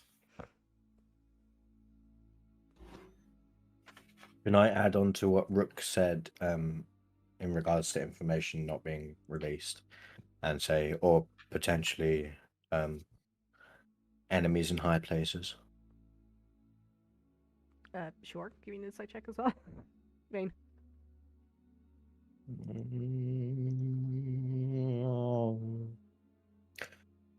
Damn! Hallelujah.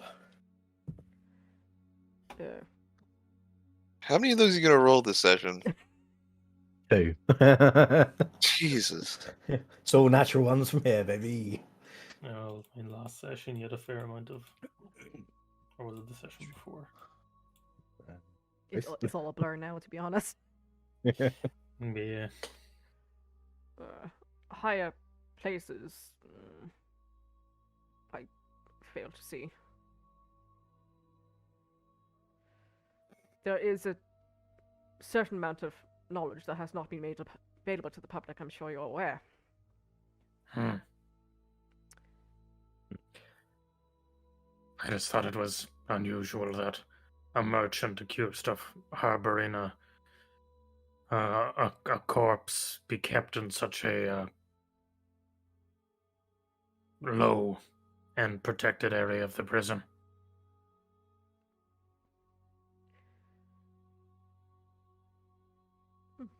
You are astute.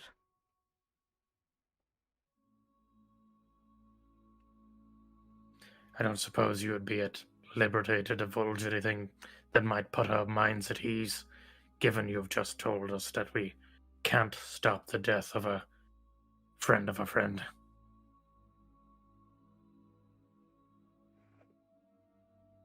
Give me a persuasion check, please, Rook.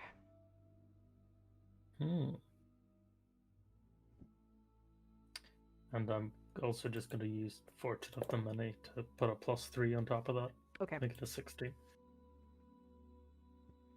You see, he is sat now with like both wrists at the edge of the table, kind of just thinking to himself. Chews on the inside of his mouth a little bit.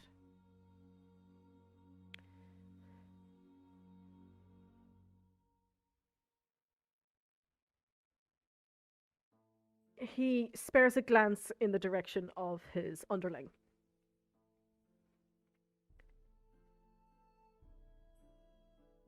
Simon, would you leave us for a moment, please? You see, gentleman kind of looks quizzically at him for but a millisecond before he remembers himself and, stands to attention and walks out.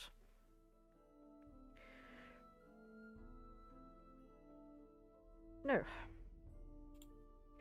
I am not at liberty to say anything.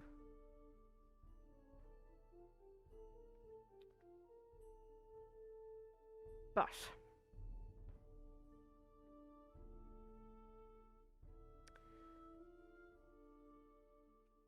I can give you passage to the grave quarter. I presume this is to look at what you found. Yes. I can give you access. I think we'll take access. Yeah. Yes. Anything to get a better idea of what this is all about? And should we be asked what would be the nature of our access? You needn't ask. I will send word ahead. Just tell them who you are when you arrive at the gate. All right.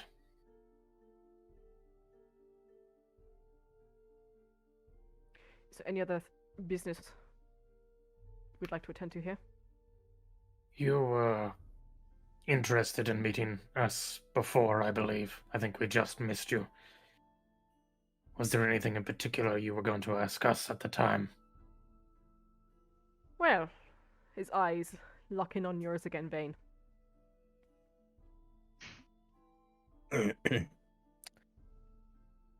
Yes. I believe the guild has inducted you into their halls. Um,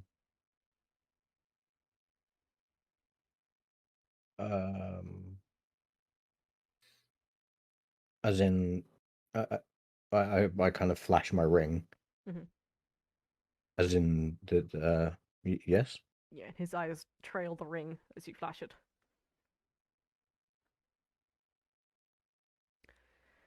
I would be very careful if I were you, Mr. Durand.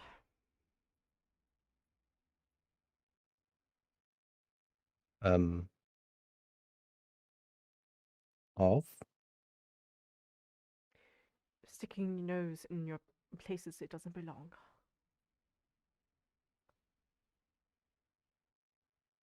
Well, I shouldn't say your nose. Mr. Warren's nose, I believe it was. I have no idea what you're talking about. If there's nothing else, I think we should leave it for now. I wouldn't want to eat up any more of your time.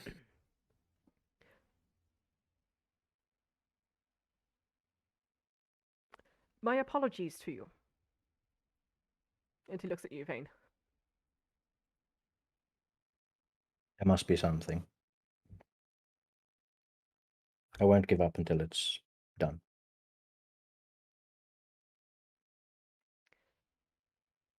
Right. He stands up and walks towards the door and opens it for you to leave.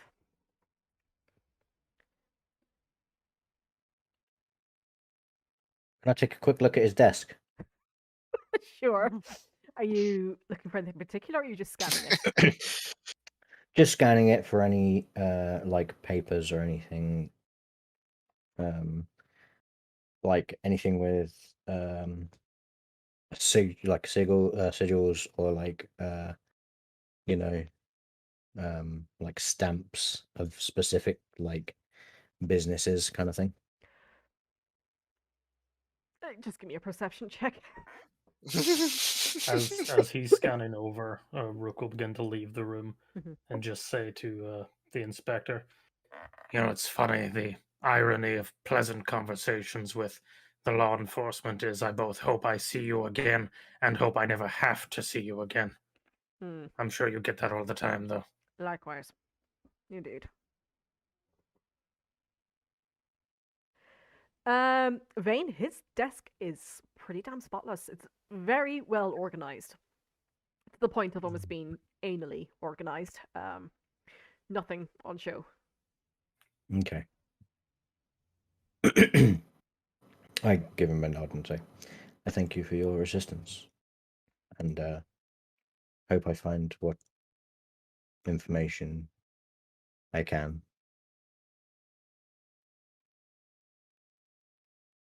And then I'll leave. Don't cause any trouble. And he I closes the never door. have. And I He run away. closes I the run door away. behind. I slap him and run away. Oh my I gosh. don't slap him and run Oh away. my god. I don't do that. Is there a guard outside the door? There is. Yeah, I slap him. Isn't it? Don't slap Simone. them. Can I walk up to him? Mhm. Excuse me. Yes. Where's my shovel? Ominous. Follow me. Hmm. And Almost forgot about that. Good one, Rook. Never leave home without it. Mm. Which is very easy to do because I've only really left once. It's close enough.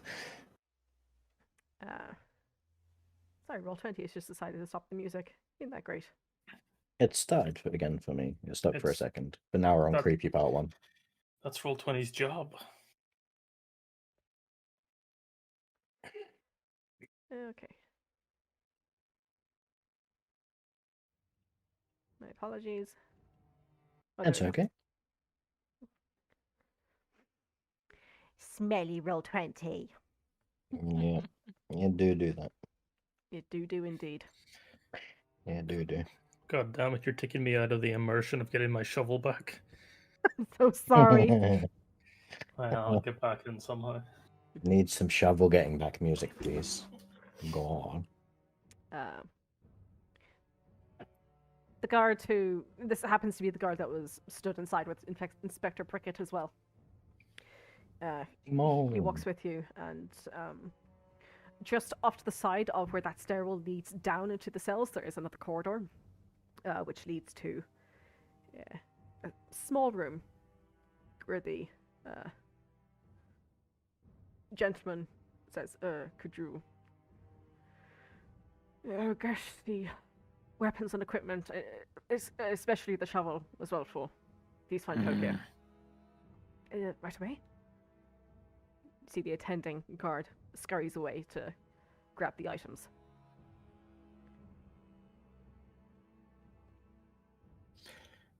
Well, this has been an eventful morning. Yes. Indeed. Not really sure it's hit me yet. I don't understand.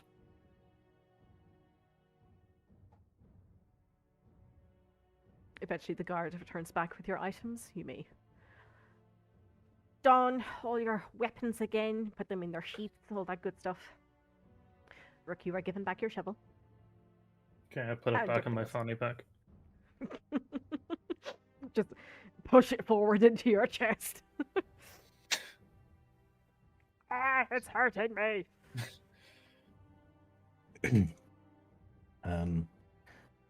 Thank you, Simon, was it? Simon? Simon, yes. Simon, yes. Thank you. I will accompany you to the carriage. Oh, thank you The very much. French strike again. Oh my gosh. He walks with you rather briskly as you make your way out of the building at the very front, and he turns around to the left, and you see that your carriage has been, well, you presume has been pulled round because it's not at the front, so it must be somewhere. Mm-hmm. Yeah. As you are turning around the corner, He slows his walk and just side-eyes you, Vayne. It might be possible to have him released.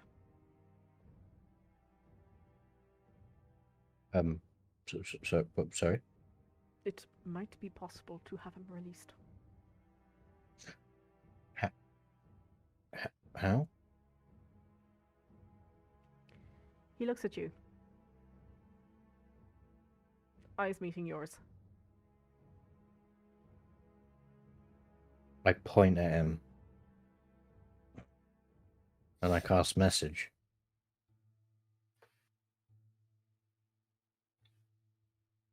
Mm-hmm. Is this easier?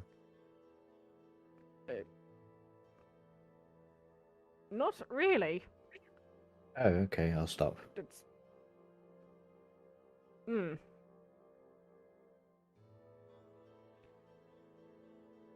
I am an associate of his. Oh. Or I should say, I look. a friend of mine is an associate of his, and I've been asked to help out. I see.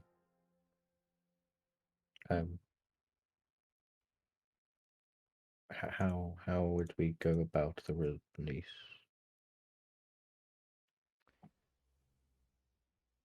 Well, with the right documents and the coinage provided.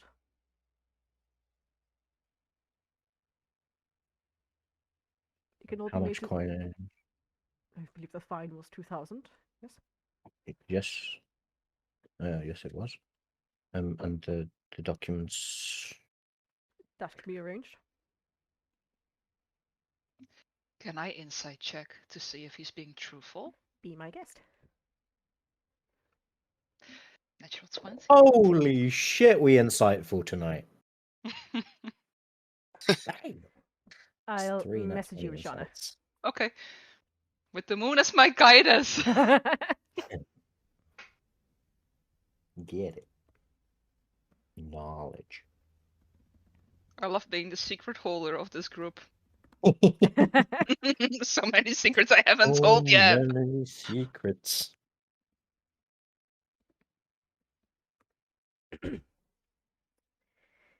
The music's gone for me again, for fuck's sake. Yeah, it went for me as well. Sorry, guys. That's not your How fault. dare you? It's roll 20. It's roll 20 being roll 20. I did not click anything there. Why is it playing? Listening It's, to you. having a moment. It's like hearing nursery rhymes playing out of nowhere. Yeah, like walking through a playground at night and there's like Ring Around the Roses playing and like, you don't like it.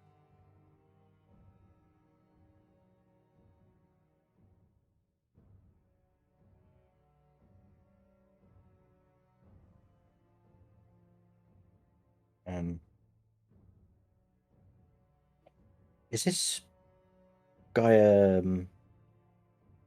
I assume he's not familiar because I probably would have noticed. You don't recognize him at all, no.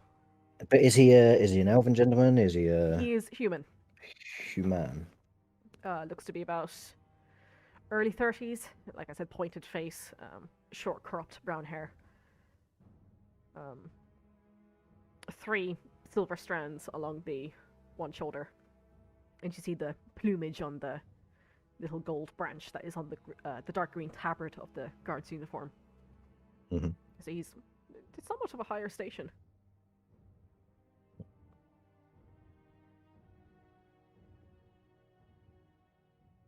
Okay.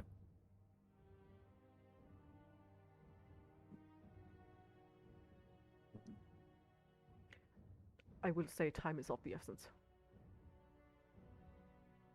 And how would those documents be made or given to us, provided to us? Well, they would not be provided to you. They would be provided Well, I mean, to the gods. Yes. Slipped in to the file. So, illegally? It'll be made to look legal. Would Wow. That does not sound like a great plan here. would it not be obvious to certain individuals? Like I said, there are means and ways. Okay. I suppose this all really depends on whether you want your friend out. Of course I do. He begins walking you towards your carriage. Well, guess I'll follow along.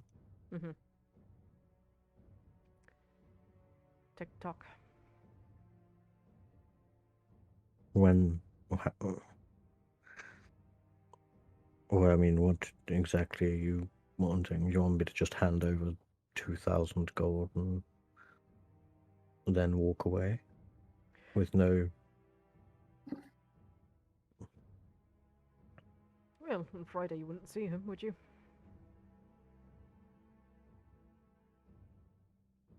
Friday? What? Not Friday, Friday? Carnaby! Fuck me!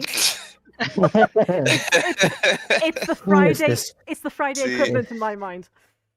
I thought Yeah, I misheard. I'm glad to know I didn't. It's like, oh, I can use this. Friday? What is this? What is Friday? It's the day where we Um, all sit around and eat fried potatoes, right? Yummy. It is a good day. You said he dies on Friday, but Friday doesn't exist, so he never dies. Loopholes, bitch! I slap Simon and then run away. So, what does he... So what do you mean by, I guess, you wouldn't see him Friday? Like, At whatever. the execution. Canavi, that's the one. Can Well, yes, but then I will have already given you the money, and you could have run off with it. Then I'm out a friend and a fortune. Choice is yours. Is there anything you can give me as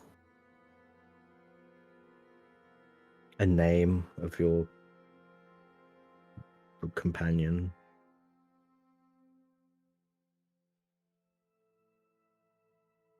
You see, he casts a glance over his shoulder.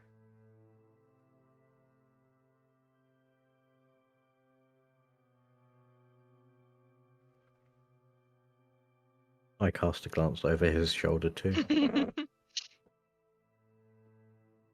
Give me a persuasion check, please.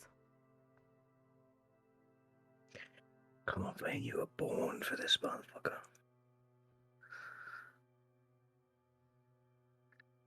Oh! Baby!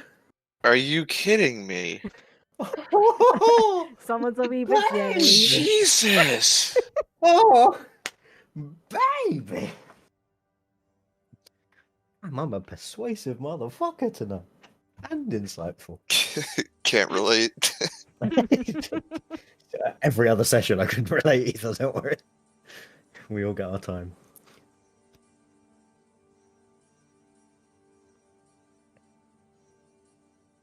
I lean in like, eh?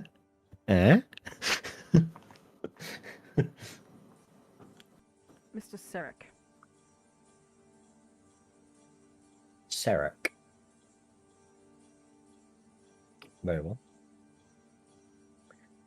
Can I insight check?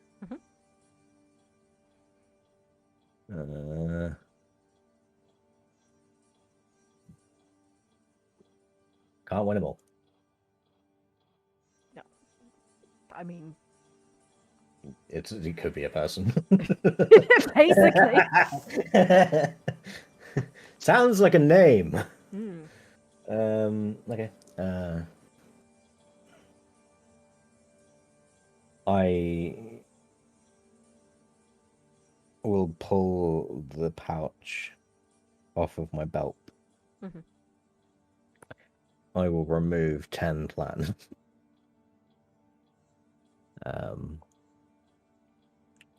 and then I will hand over 200 platinum in a pouch. Subtly. Okay.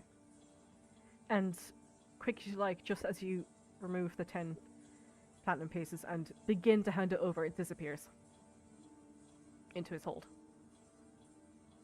Oh, okay. Like, and yeah, that did just go poof! Yeah, I was like, damn, man, just like ate my coin. Simon's actually a sphere of annihilation. Who knew?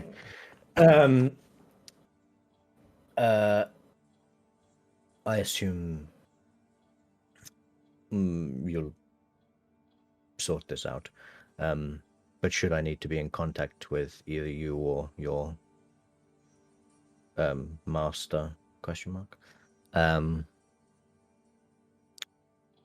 How would I go about that? We will find you. Very well. And if on... Hang on. Kanavi. Got it. If on Kanavi, I should discover that this was a ruse, just know that it will be personal. Understood. He turns away And- and begins walking back to the gatehouse. I look around like, do we have a carriage? Yep, no, he, like, basically dropped you off at your car. Oh, right. Okay, I thought you walked us around the corner, took my money, and then fucked up. I was like, bruh, you didn't even do your job? What? Thanks, mate. Cheers, boss. It's the biggest tip he's ever received. Well, till we realize he's fucked us. He probably Yeah. has. Then we'll be back with a bigger tip. Yeah. Yeah, he's gonna be the prison mate. Mm.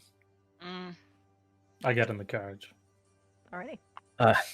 I also get in the carriage, feeling Yep. very light.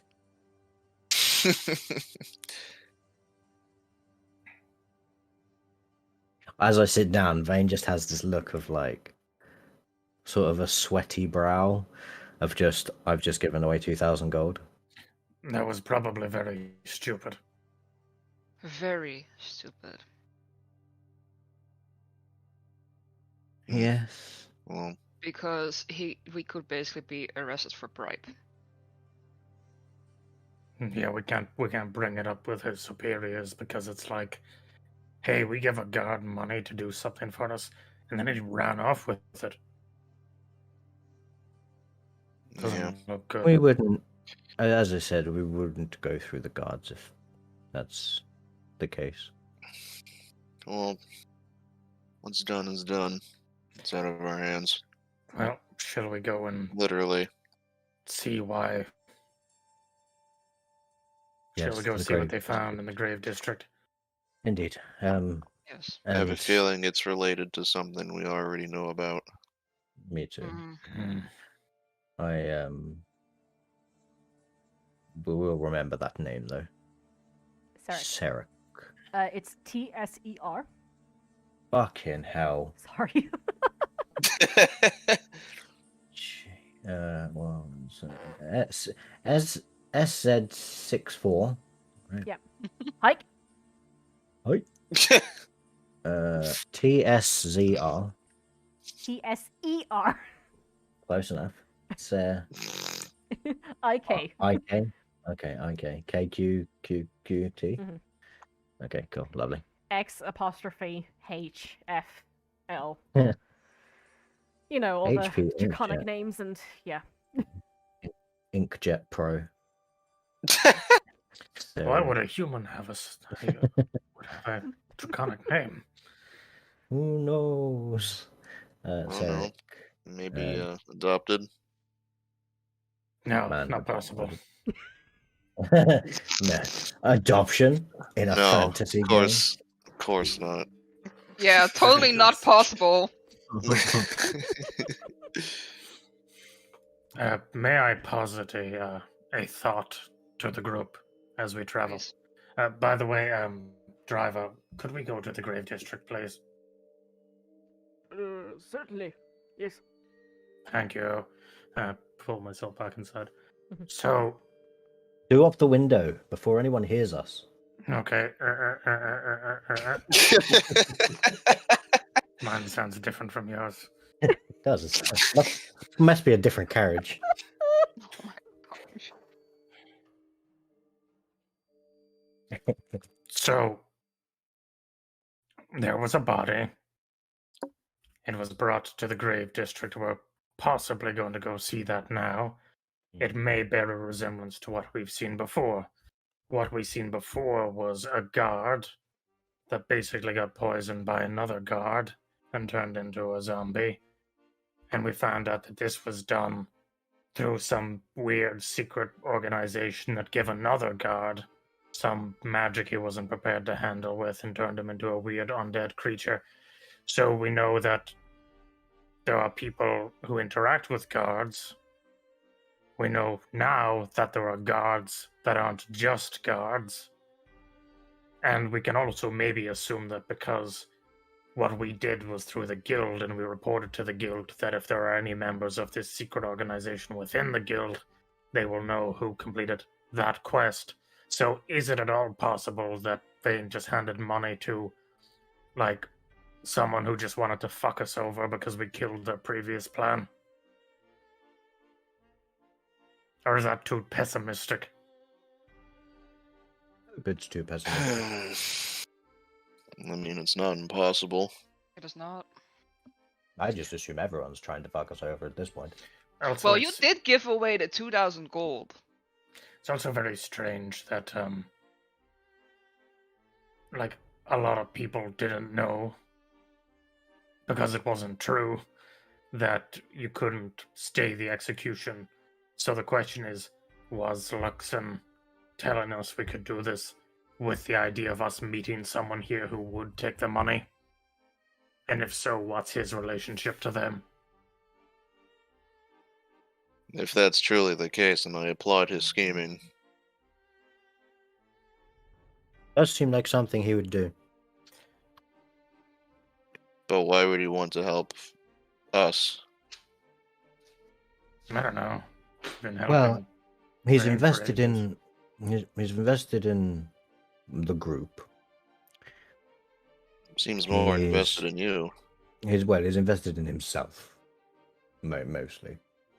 But then, if Monty owes him something, well, basically Monty would be in a huge debt to him. Mm. Um, But Monty's business is pretty much up in smoke. No, he's a Well, resourceful how's- fellow. Plus, his brother How's is also anyone? fully minted.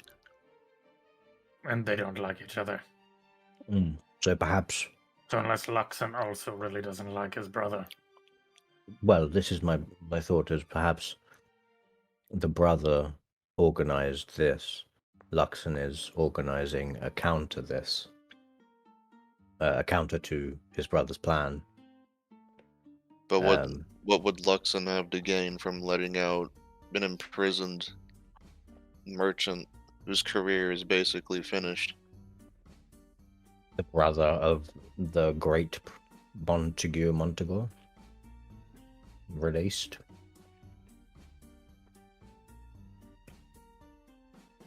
It's a good news story. I'm more Okay, than happy but- to be proven wrong about this, but I've got a gut feeling that Luxon is going to call us morons when he finds out about this. Yes. I think he would do that Especially regardless of whether since- it was right or wrong. Especially since now we're officially inducted. Well, you can put all the blame on me. Mm-hmm. We're still accomplices. We didn't hold you back. Money was gone before you knew it. Also, we haven't More really ways- done anything More wrong. ways than one. Well, we have. Well, Yeah. Well, how about we stay the speculation until we have more information? We go Yeah. check out what's at this. Because, if we could get into this Grave District and then we could be like, oh, fuck, and, pardon the thought experiment here, Vayne. Maybe Montego was really fucked up for whatever's happened to that corpse. Like, maybe they're right. yes, potentially. It is strange that Inspector Prickett was so hesitant to allow us to view the corpse. I mean, No. not strange as such, but He was being secretive about it. incredibly so. I think that's his job. Yeah. Well, his job would be not to show us in the first place. True. But I think he... Then why? Um, Then why would he send us to the grave quarter then? Exactly. Well, he seemed to be familiar with adventurers. Perhaps he thought it was in his best interest for us to get it out of our system. Potentially. Or to create a diversion while he gets in.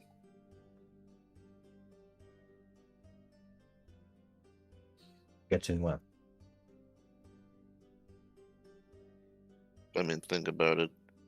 A whole bunch of adventurers snooping around. Just bound Well, to I mean, turn if- some heads. Especially since access to the grave district is so, let's say, prestigious. Well, we've been there Um, before. Yes. Yes, We did but have to only sign under, in, though. but only under the purview of the guild heads. Well, Well, as we all learned, the guild doesn't really have any power compared to the guards. the heads, I imagine, have more sway. But if things are untoward when we get there, perhaps we can request a audience with some of the previous members of the grave quarter that we've made acquaintances with. And doesn't Roshana have a friend that lives here?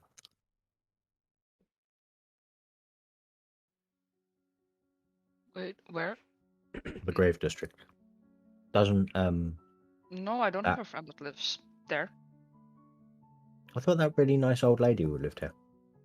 No, she doesn't live here. Ah, tits. Well, we always have what session was it? Priestess Alara lives somewhere else. What was his name? Who?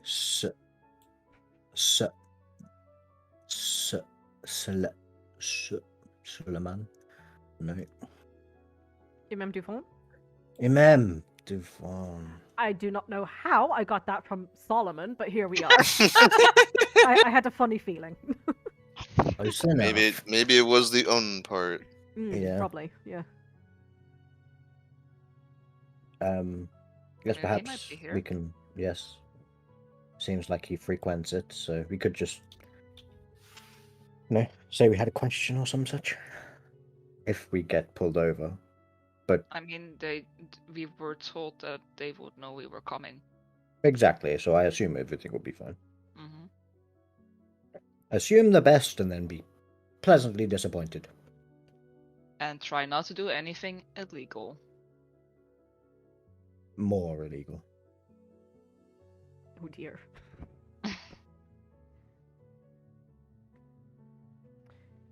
Okay, so you guys heading straight to the Grey Quarter? Mm-hmm. Yep. Alrighty. Also, as we travel, Vayne will just thank everybody. It's very much appreciated for your assistance in this endeavor.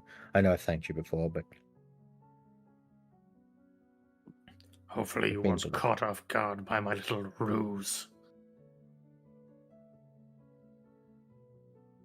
Your ruse? Where I feigned Oh pulling. no. I knew Do you it know looked I'm like you were. I was about to fold on it immediately. You looked pretty upset. But I thought No, I'd I power was through and- pretending. Oh, Yes, yes. Very good. I enjoyed that. That was sensible. Hmm. I thought you meant the ruse when I came outside and I said, "What was your name?" and you said Rook. no, but on that note, when we went outside, Inspector Pratchett did say another name, Hmm. did he not? That you seemed to buckle under.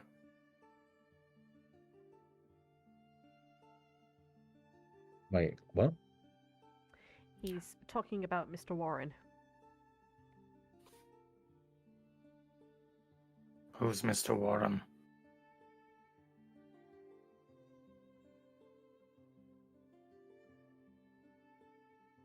Have I got amnesia? I'm confused. Your little disguise at the Southern Gatehouse.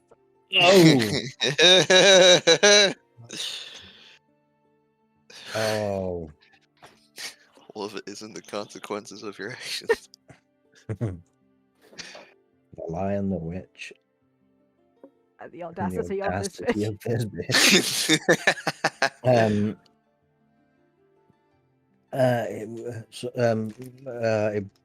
What? What was the question? Sorry, Rook.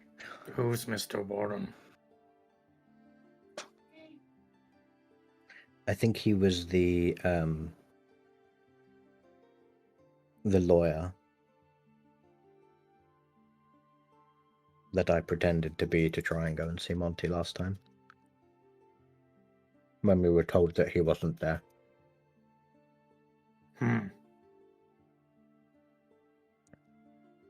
Maybe you guilds. shouldn't do that anymore.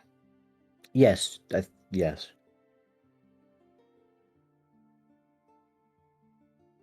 Yes. I agree. At least not Mr. Warren. And I become Cruff. No. The great Cruff. No. Stop Are you it. sure? I will drop disguise. Pretty I sure. love this hat.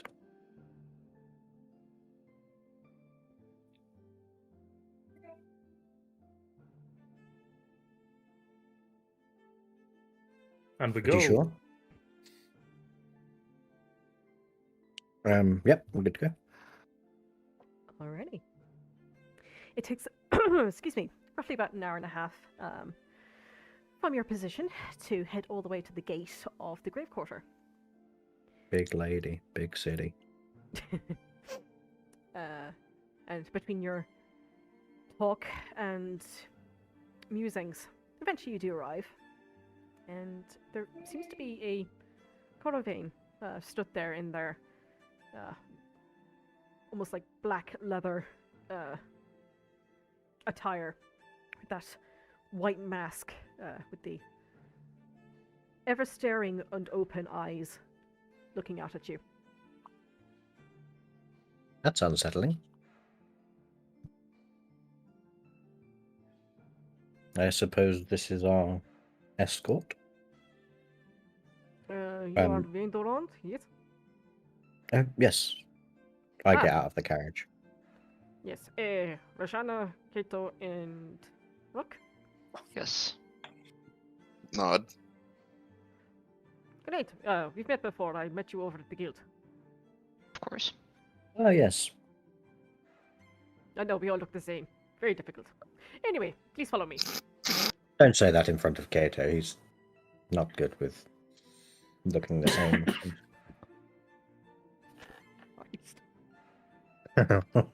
Look at the hard camera. I can't anymore. Alrighty.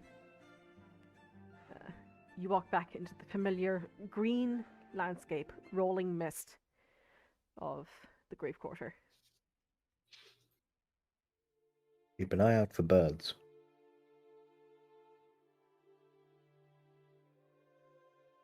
Not for any reason.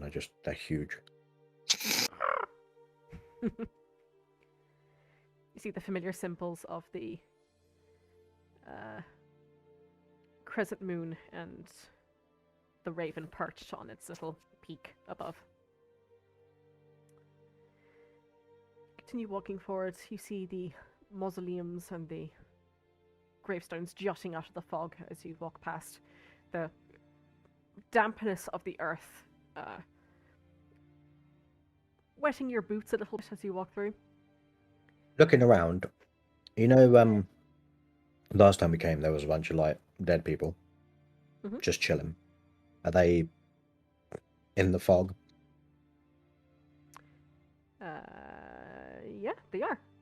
It doesn't take long before within the fog itself you see that the fog begins to coalesce and swirl into these forms of stalking individuals.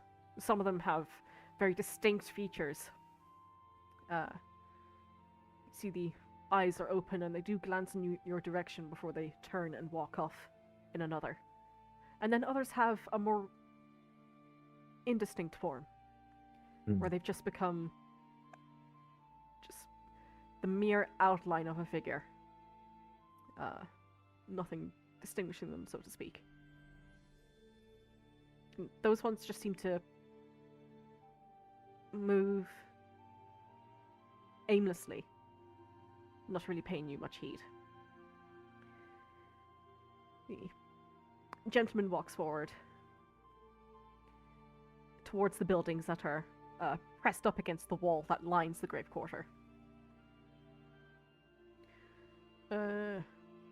We going? Sorry. So we came in here, yeah, Yes.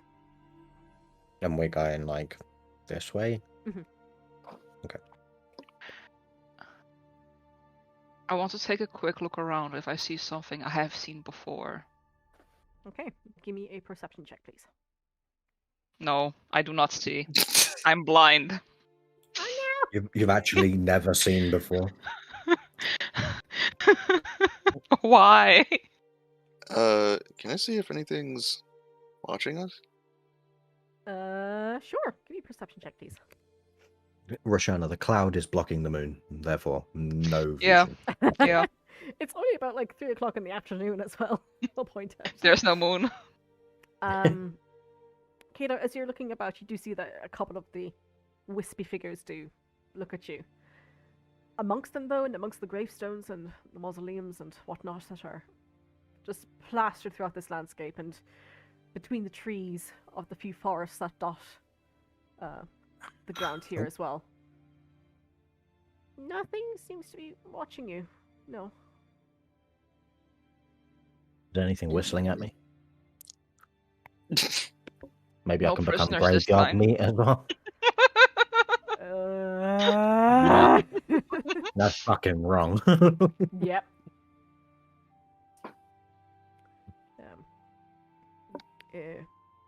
So you are to examine the bodies, yes? Yes. I look around like, I don't fucking know.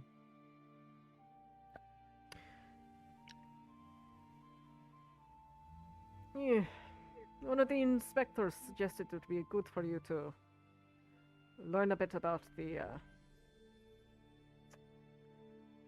this case that is going on, yes? Yeah, the body Yes. that was found. I think this might give you a bit of illumination, yes? Yes. Is Well, it well- similar to what we've been in here before about?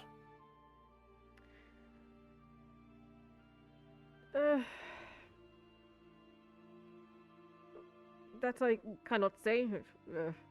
I am merely liaising with the inspector. But one of the at the caravan was in charge of that case.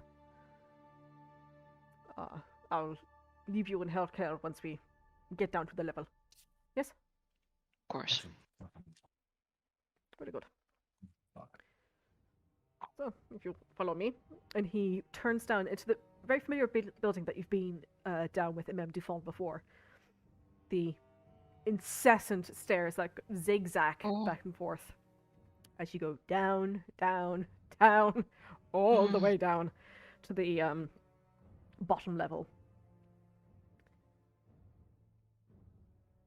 Ah, diamonds. No, not quite. No, we took an early turn. Ah, okay. Sorry, it all looks vaguely similar. Yeah, it should. That's the point. Okay, Yes. follow me down this corridor here. Okay. I follow along. And you see this corridor. The one that you were on was like black stone. This has a almost like a more metallic feel to it.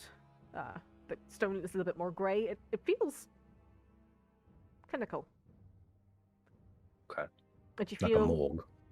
pretty much. You feel the coldness as you walk forward.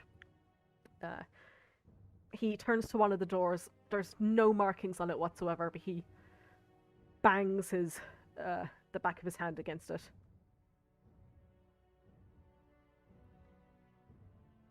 Vera? 1 moment, please. And you hear a heavy ka-chunk as the door opens, and you see a very short caravan member. You see this presumably woman by the very high-pitched and squeaky voice, but you can also see like loads of different bows that have been plastered on top of this black cloak. And of course she's got the white beak masked on as well, and a long skirt that reaches the floor, just covering the tips of these looks to be leather boots. Oh, I'm assuming Inspector Prickett sent you.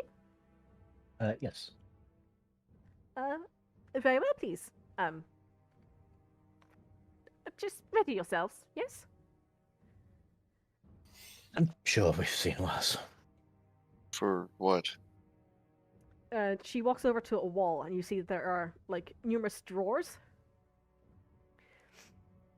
This is the individual that was found in the carriage. And No, that's a drawer. it's like Oh my- the very Vayne, Ugh. Vayne, I'm going to put you in one of those drawers. I don't know what it is about the grave quarter, but it really sets Roshana Yeah. up. Sure, she's like, this is it. Okay. I am going on a rampage. I'm just being the mom friend. Behave. Slaps wrist, shatters wrist. And despite this very short figure's form, it's a yank, and you hear the rolling of steel wheels as a body is basically pulled out of the wall. And you are hit by this very musty smell. Don't get too close, all right? I will step Okay. towards it. Same. Don't get too close. I would like to make out with the body. Oh, Oh my Um, god. Seduction check, please. Yeah, I'll kind of No, God's look sake. from Not and I'll surprising let coming from the bard. exactly. It's got to be done. I'll let the people that deal with dead bodies more regularly. I'll let them get closer. I'll just kind of look from afar, well, like a Um, couple of feet away, not like the other side of the room. But yeah, You see, a small towel has been placed over the nether regions for dignity and privacy. However, the body is nude. It is it's disgusting. just a little bit shorter than Roshana Hmm. in height. So 5'7". Looks to be So about 12 feet. Big lady. a human man. It's very difficult to make out the features, though. They seem to be old, maybe, because they have like a mustache and beard, and it's quite white. Balding spot on top. You see that the skin is very thin. It's almost like A rain wrap. Don't say that! That's clingsome. There's a lot of loose skin. And as you're looking at the arms and the legs, you see that there are marks. Deep purple grooves where it looks like rope has been used to tie them. You see the Vayne walks forward to you. Because, so yeah, this is it. Might be a bit easier for you if I just hand you over the notes. Of course. Please do. Ready. Who will take it? I will take it. Oh, okay. She is the cleric, I mean. Give me the dead people file. Are you sure you're not a grave domain? Hey, I can kill people just as good as you. I have every right to look at those papers. Excuse me. Vayne's looking for an obvious cause of death. Give me a medicine check, Vayne.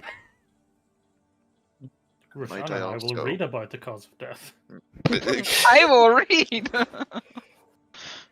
I prefer to observe. Okay, so Kato and Vayne are just looking at the body going, That's creepy, Kato. Roshana, Yes. Definitely dead. this is a report, autopsy report. Mhm.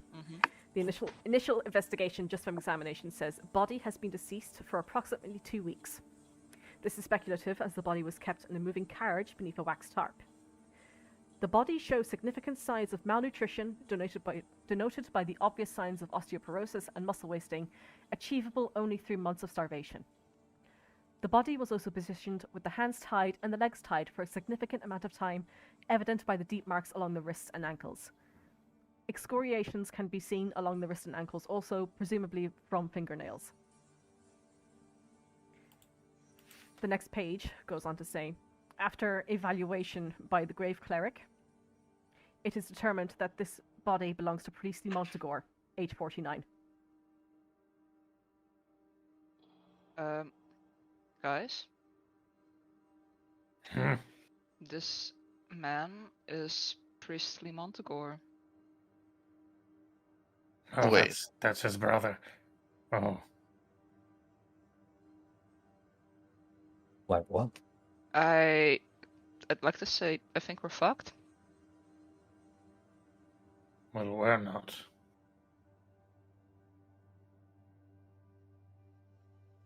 Can I look at the body? It's not Monty, is it? As you look closer at the face in particular, he has lost a significant amount of weight. And his hair has not been kept that same pristine black, which you now figure he probably had died during, keeping up appearances and the like. And you don't want to believe it. But it's when you look at the face and really study it that you see your old friend, Priestley Montegor.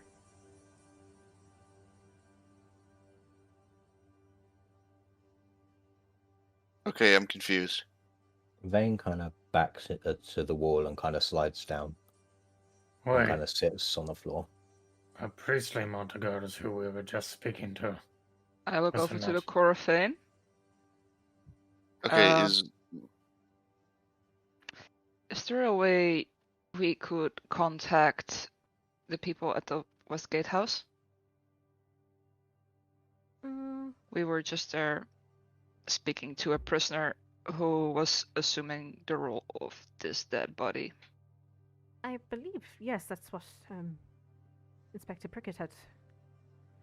Well, that's what I told him. okay, I'm confused. Monty owns the other shop, right? No, Montegor owns the other shop. yes, this Monty, Priestley and then- Montegor is the carriage master. this Okay. is Vayne's friend, Mhm.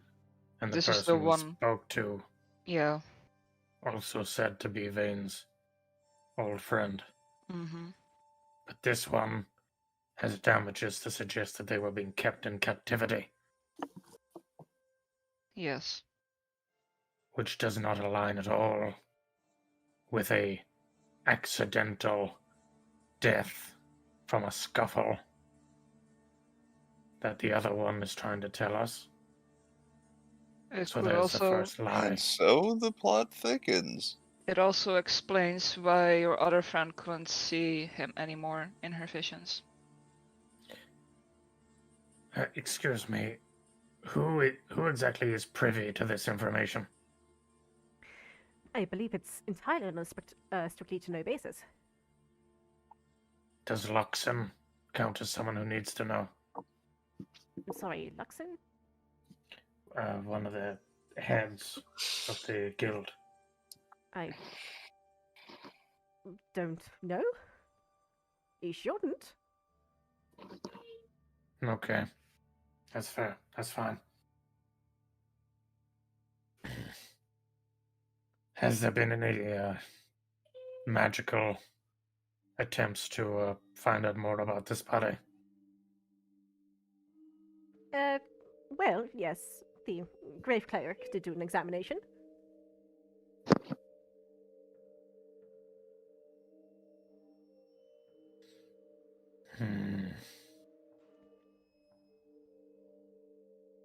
So an imposter.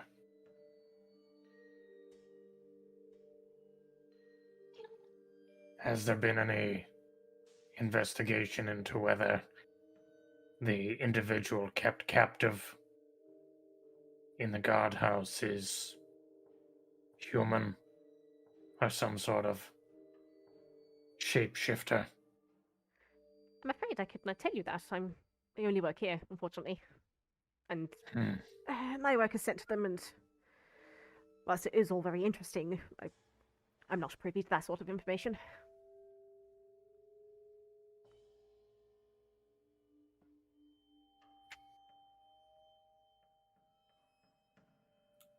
Hey, Vayne. Hmm? You alright? Not really. Vayne's like staring at the floor. Like he went back, like leaning against the wall and slid down and is just like staring at the floor.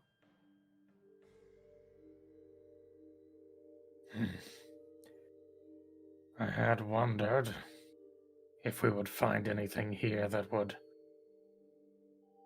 change your opinion on the guiltiness of your companion. I think it does. Yeah.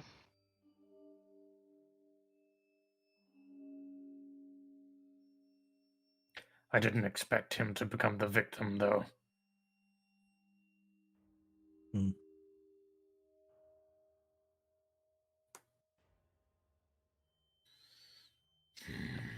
Roshana, can you?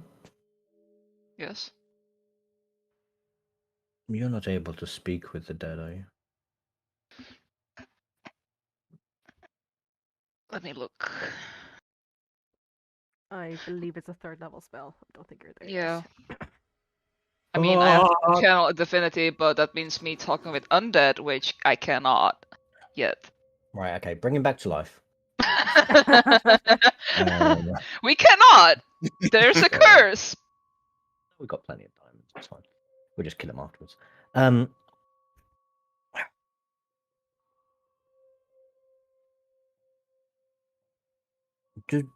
So I'll look at the caravan. Do either of you know anything about Montague Montague?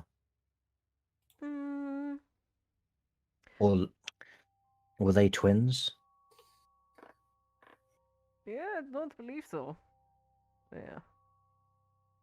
I believe Montague was the older. Okay. I wonder if it's... Oh, wait, no. Never mind.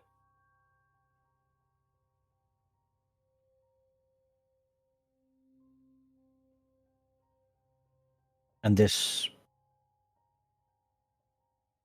corpse is definitely him. This isn't some sort of a spell to make him look like someone else. Well, to be frank, we did not do that, but through the magics that I used, usually it is the memory of the person.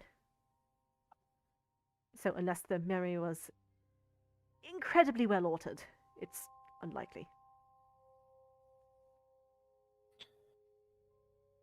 I see what you're getting at, Vayne, but there would be no merit in the real Montague hanging on to a fake corpse of his. Unless he was trying to fake his own death.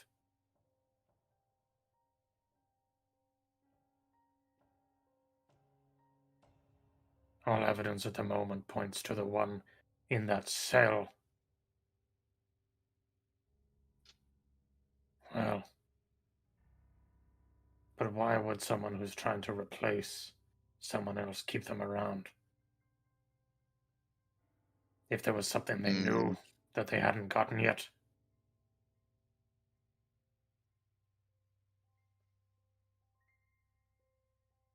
Through your conversation with the Montague in the prison. Yes. Did it seem like he knew everything that you thought Montague would know? I know you probably didn't base your questioning on it, but did anything about your conversation seem strange? And how long were you with his troop?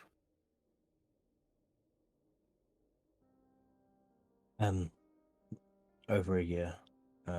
He didn't seem to be deceiving. I'll turn towards the attendant. Mhm. You said the body seems to have died about 2 weeks ago. Yes. The damages, the injuries, the rope bruising, were you able to date when that may have started or how long he would have had to have been tied up for? Well, judging from both the marks and the sheer emaciation of this poor fellow, I mean, this would take easily months.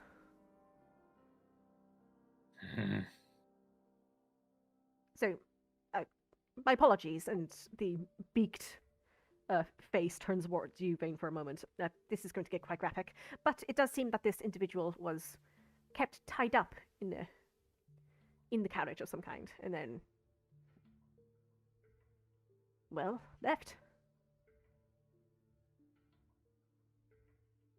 It probably would have been fed a few times, but to last them this long. But I mean, the evidence is quite clear here. They are very undernourished, not sustainable with life.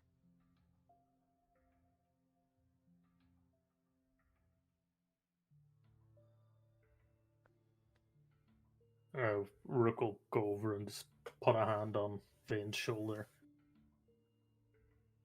I do hope that the Montague you knew was the real one for the majority of your relationship.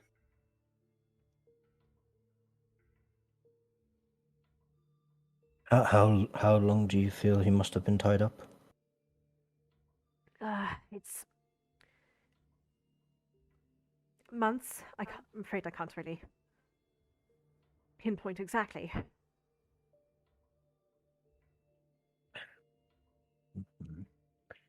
So let's say 2, 10, 11 plus travel. Between 12 and 14 weeks. Possibly longer.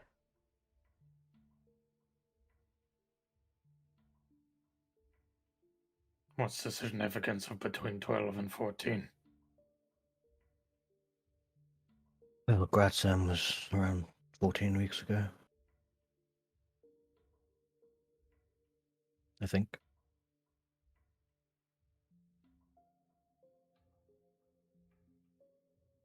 Which is when Narima said she lost sight of him, as it were.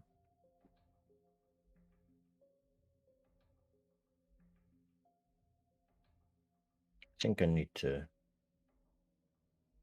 We should go. Yeah. I think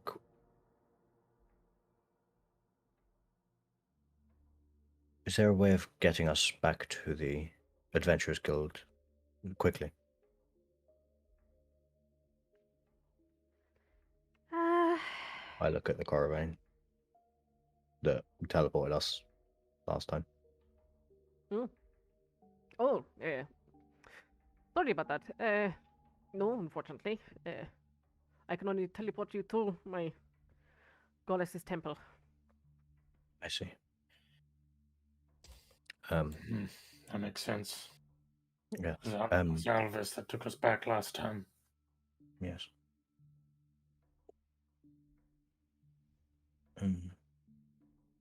Well, what time of day is it? You said about 3 o'clock, didn't you? Yeah. We'll say it's like 4:30. No, 3:30. Half 3 to 4. 3:45. There you go. We got that. Yeah. This is the Western Guardhouse, right? Sorry, let me see. Yeah. Okay. It would take you about an hour and a half by carriage to get there. Yeah, I'm just thinking.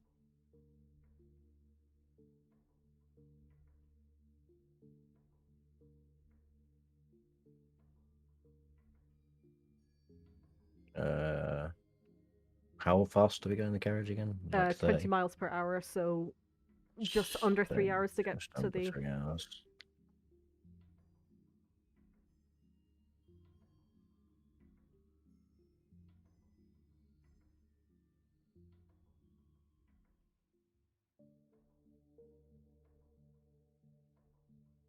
That's less. Haha.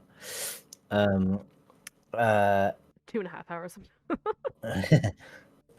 I think we should go back to the guild and talk to Luxon and then head back to the guardhouse. I want Luxon's opinion on how to handle this in regards to the coinage. I suspect he'll call us morons. And laugh at us. Well, yes, we already got that. But, as you say, I don't want Inspector Prickett arresting me again for giving money to a guard. One last Or trying question. to circumvent. And I'll turn to the caravan. Mm-hmm. You asked us not to get too close. Was that just for the sake of contamination, or is there anything about the body that we should be weary of? Contamination and, well, unless you're really gowned up, I don't suppose anybody really would want to touch the body. That's fair. Thank you for your time. No problem. Sorry, your name again was? Vede. It's very nice to meet you. You too. Wish it was under better circumstances. My condolences. Thank you. Did he have anything on his person? He was completely nude except for a towel that's placed across his nether regions. No, I was asking her, like, when he came in. Oh, he had a vest on. But he was a Nothing vest. else. Well, his undergarments and the rope, and that was it. Very well. Thank you. And thank you for your condolences. Hopefully next time we meet, it'll be under better circumstance.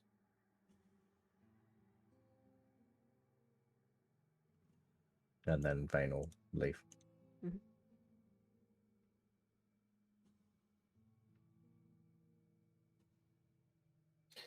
Follow I'll suit. be briskly walking. Alrighty. See the caravan walks alongside you. Yeah, would you like me to take you to the gate? Yes, please. Is there an easily accessible carriage and kind of a rush? Yeah, you can call one at the gate, it's no problem. Thank you. Vayne's like got a determined look on his face. And by determined, I mean really fucking annoyed. say for the sake of brevity, you guys jaunt back to the bridge and Gate. cross it to the gate. Mhm. There you see an attendant who helps you to flag down a carriage. Where would you like to go? The Adventurers Guild, please, unless people want to do anything else. No, I'm good. I don't want to hijack, but Kinda on a limited bit of time, so I just want my money back. Yeah, just to the Adventurers Guild, please. Alrighty. So we'll take a break here, and when we come back, we'll be at the Adventurers Guild. Unless there's, well, I'm sure there's plenty for you to talk about on the carriage ride over. So we'll pick up at the carriage ride, I think. Yeah. Yeah. Thank you.